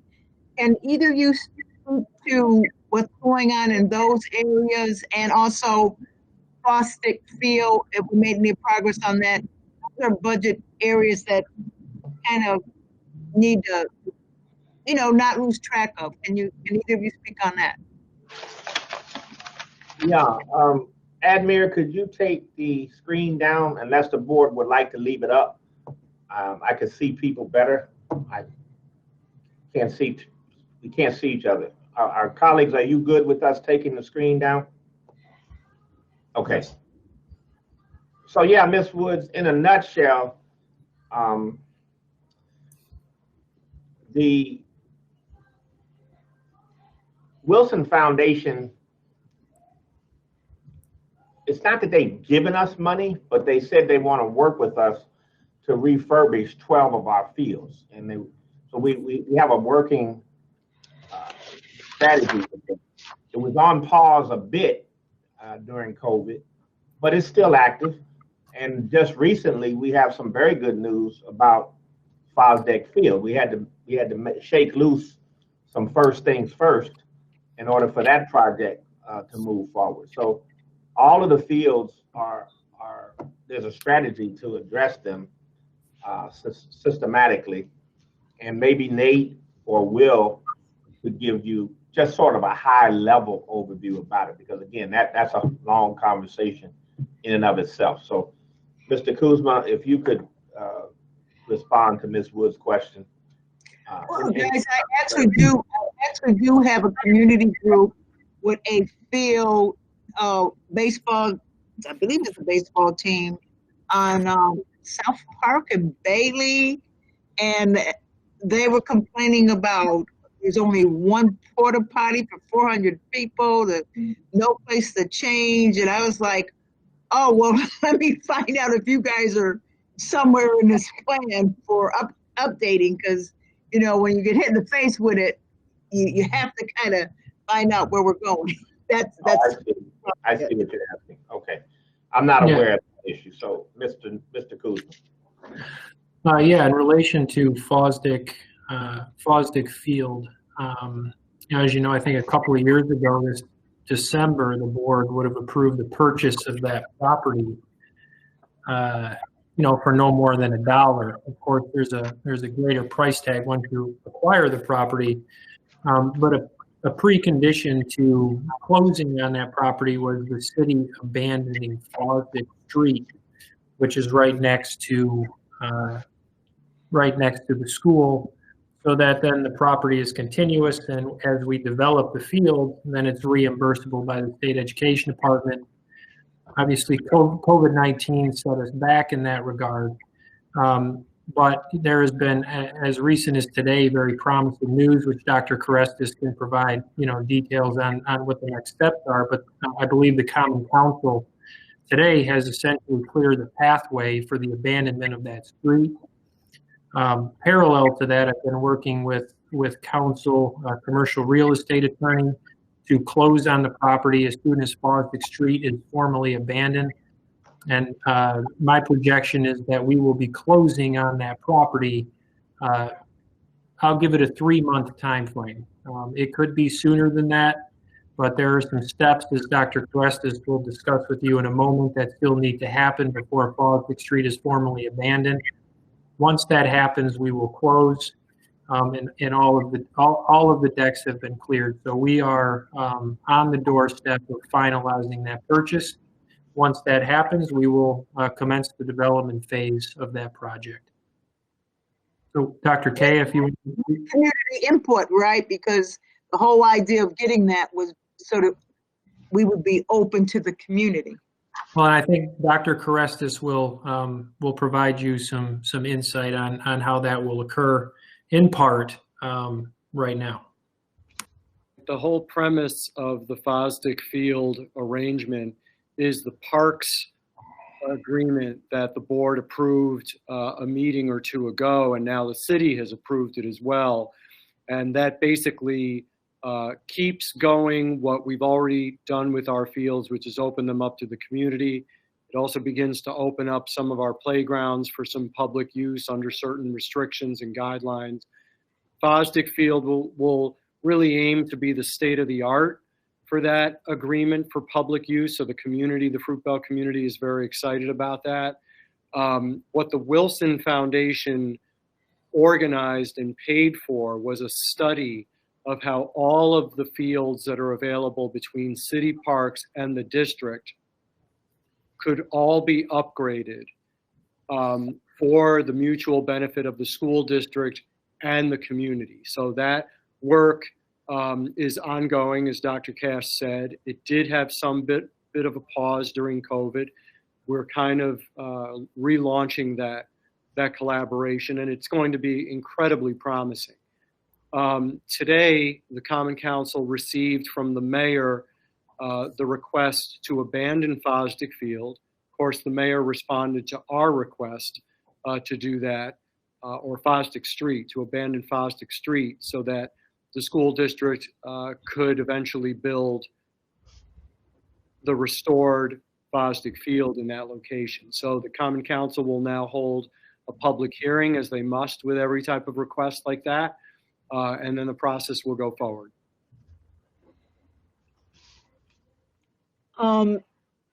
So that's on Fosdick Fields. What about as far as, have you heard of the Buffalo Gators, and they practice in Franzek Park, 146 Fleming Street? Because when you said we're gonna the Ralph Wilson money is going to upgrade all of our fields, is that one of them?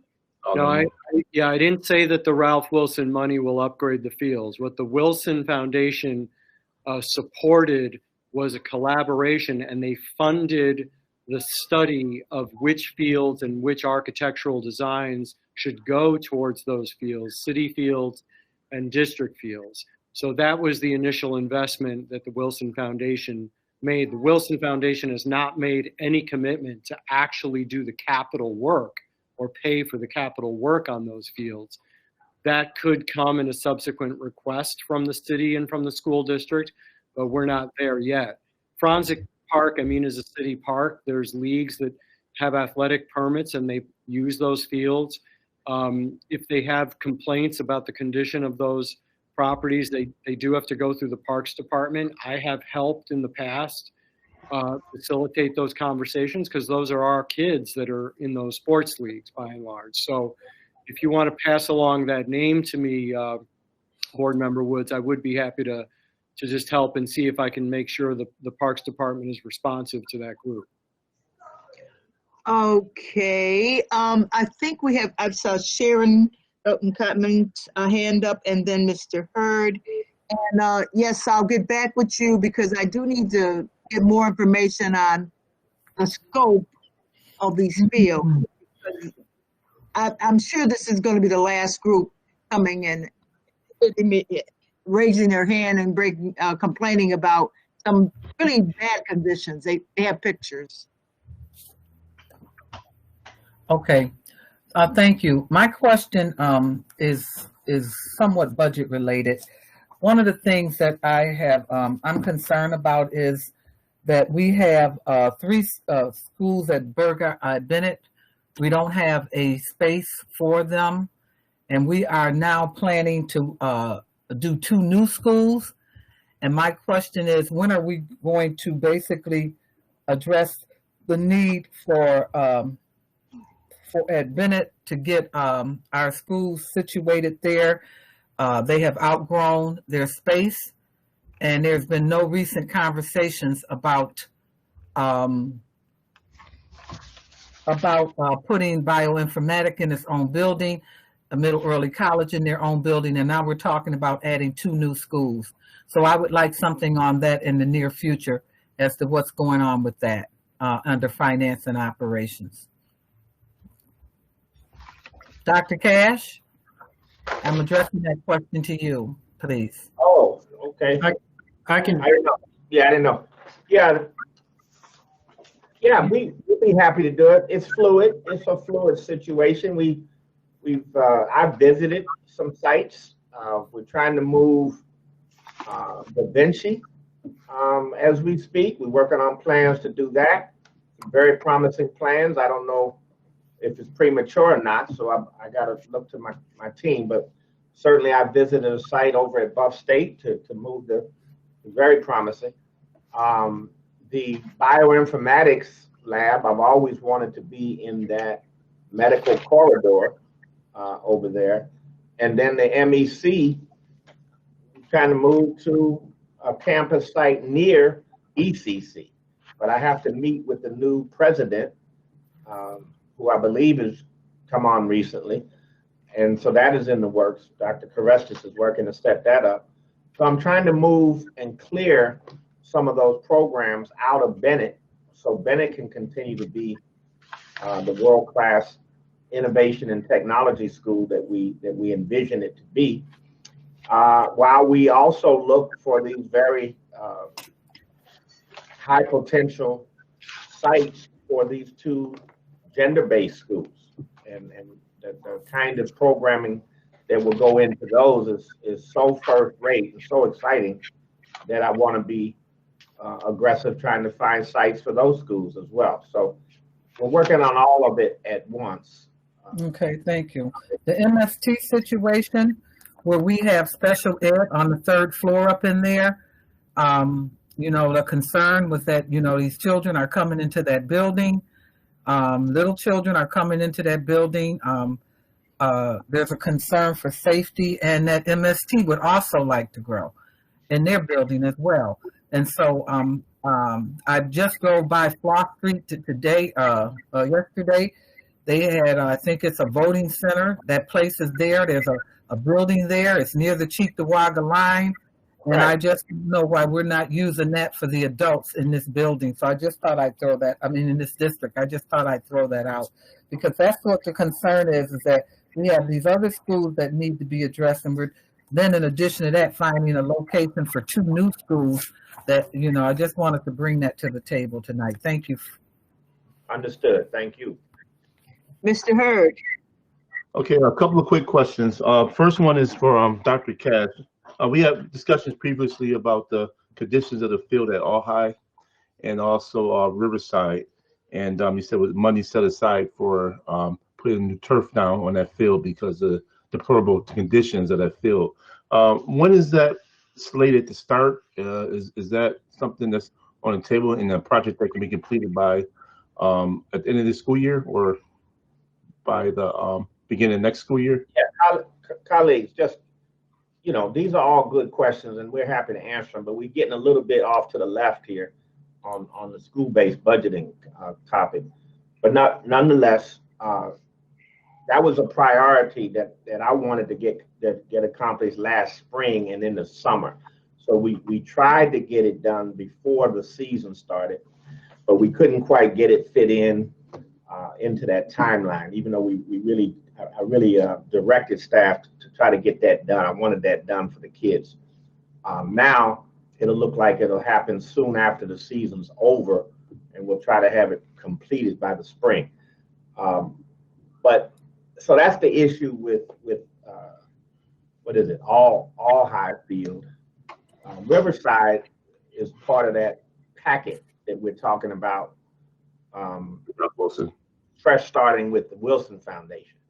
And so while Dr. Cresser said it hasn't happened, the last conversation that I had with those officers is that if we did this first part and we put a little skin in the game, that they would be interested in matching or helping assist us with these other fields. So all of that is in process. It's all on the docket, colleagues, and Mr. Kuzma, who I'm going to put in charge of that very soon as I can wean him from you on the general counsel issue, then we'll get him into a new position.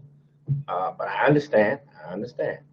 And but Mr. Kuzma, at this time, sort of while you're in limbo, what do you have to say about these fields? Because I know we're working actively on all of these matters.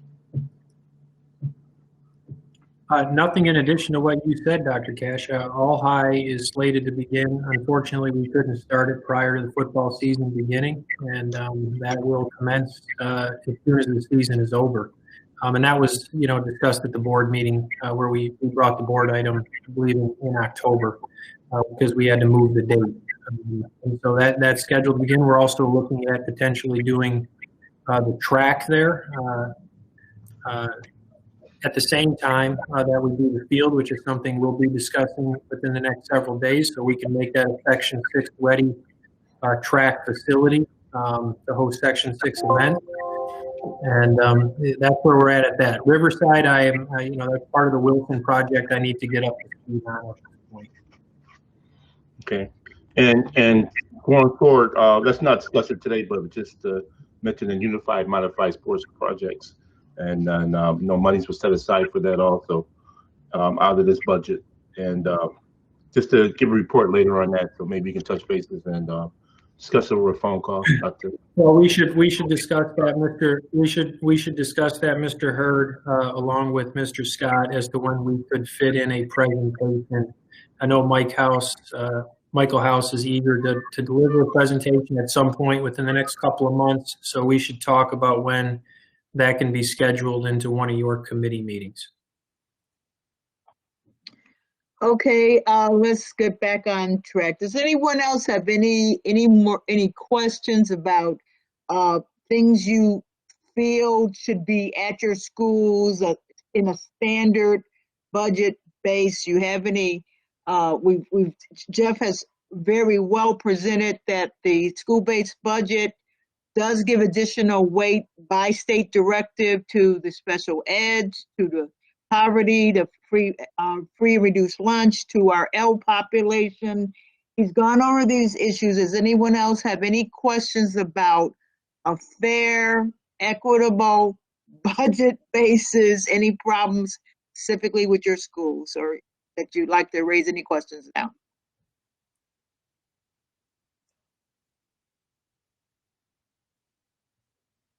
I don't see any hands, so I don't want to keep anybody any longer. We've been here. Thank you, Jeff. Dr. Cash, thank you very much for your presentation, your artwork, Mr. CFO. Dr. Cash, you have anything else you want to put out there?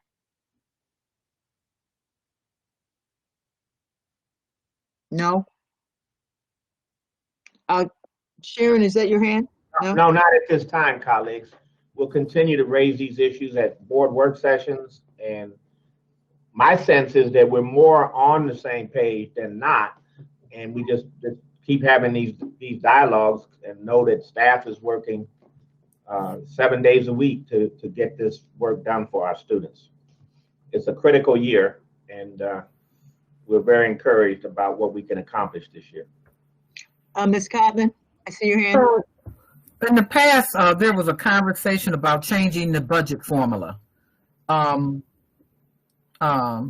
Is that conversation not on the table any longer? It was antiquated. I wouldn't say it's not on the table every year. I ask staff to re-examine the formula. What I do know is antiquated is a formula is based on numbers alone, and that is what we've moved away from. So in other words, you're 300 and you're a 289 person school, students population school, but high needs, and then the formula says that at 300 you can get a guidance counselor, and so until you get to 300 you won't have a guidance counselor. I mean, we've moved away from that. Okay, we've good. moved away from that. But in terms of a really robust, more exacting formula, we haven't done that. We're still sort of dealing with it on an equity holdback and conversations that we're trying to have from school-based teams all the way through to ASLs, myself, and then of course the board with their input as well. Okay, what's one other thing? Jeff said that every year the formula is designed to reset. And I've seen that happen except for teacher assistants and aides in certain schools. Has that been looked at lately? Because that I've been told for years that they get to keep the same number of teacher aides that they've always had at certain schools. Yeah, I haven't heard that. Jeff, you got any comments? I got proof of it. Yeah, there is a formula for the number, and this was changed a couple of years ago. So notwithstanding a couple of unique situations, for the elementary school, there is a formula for the number of aides or assistants that they get, and it's notwithstanding anything related to special ed. That is actually one of the formulas that we're looking at right now.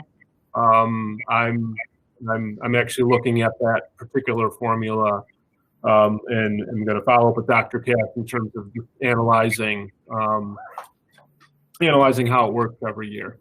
Yeah, colleagues. So to that point, what I've talked to staff about is, again, the formula said that every school gets the same, and what we're saying, what I'm saying, and is when I look at this data as we coming through COVID, trying to get to the other end of it, the larger schools, need more. The more complex schools need more, not the same. So we're trying to look at it based on need more so than, every elementary gets one teacher aide and assistant. Every high school gets one librarian and one guidance counselor, or things like that. We're trying to look at the size of the school, the complexity of the school, percentages of SWD and ELL students at a school, and other kinds of supports that principals in the schools may need for their children who are very fragile right now from social emotional standpoint and from lost instructional time. So I've actually given more supports to schools during this time, and we'll continue to do so till we get to the other end of it. Okay, thank you. Jeff, Dr. Cass, when you say larger school, what does that mean? Like over 500 or what? What's larger school? You said they're disproportionately impacted. What does large mean? Well, go ahead.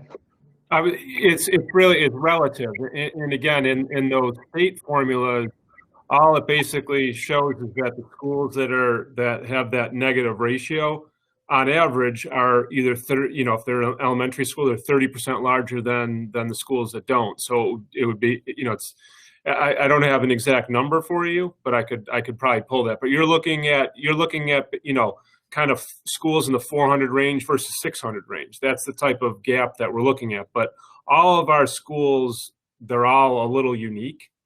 But when you're looking at large, over 500 perhaps would be large, under would be small. That if you wanted a rule of thumb, but it's not as simple as that.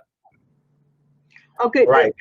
Because we have 800 and 1,200 schools, 800 and 1,200, and all of them are pre-K to 8. So I have schools under 300, schools 500 to 600 or 700, and then 800 to 1,200.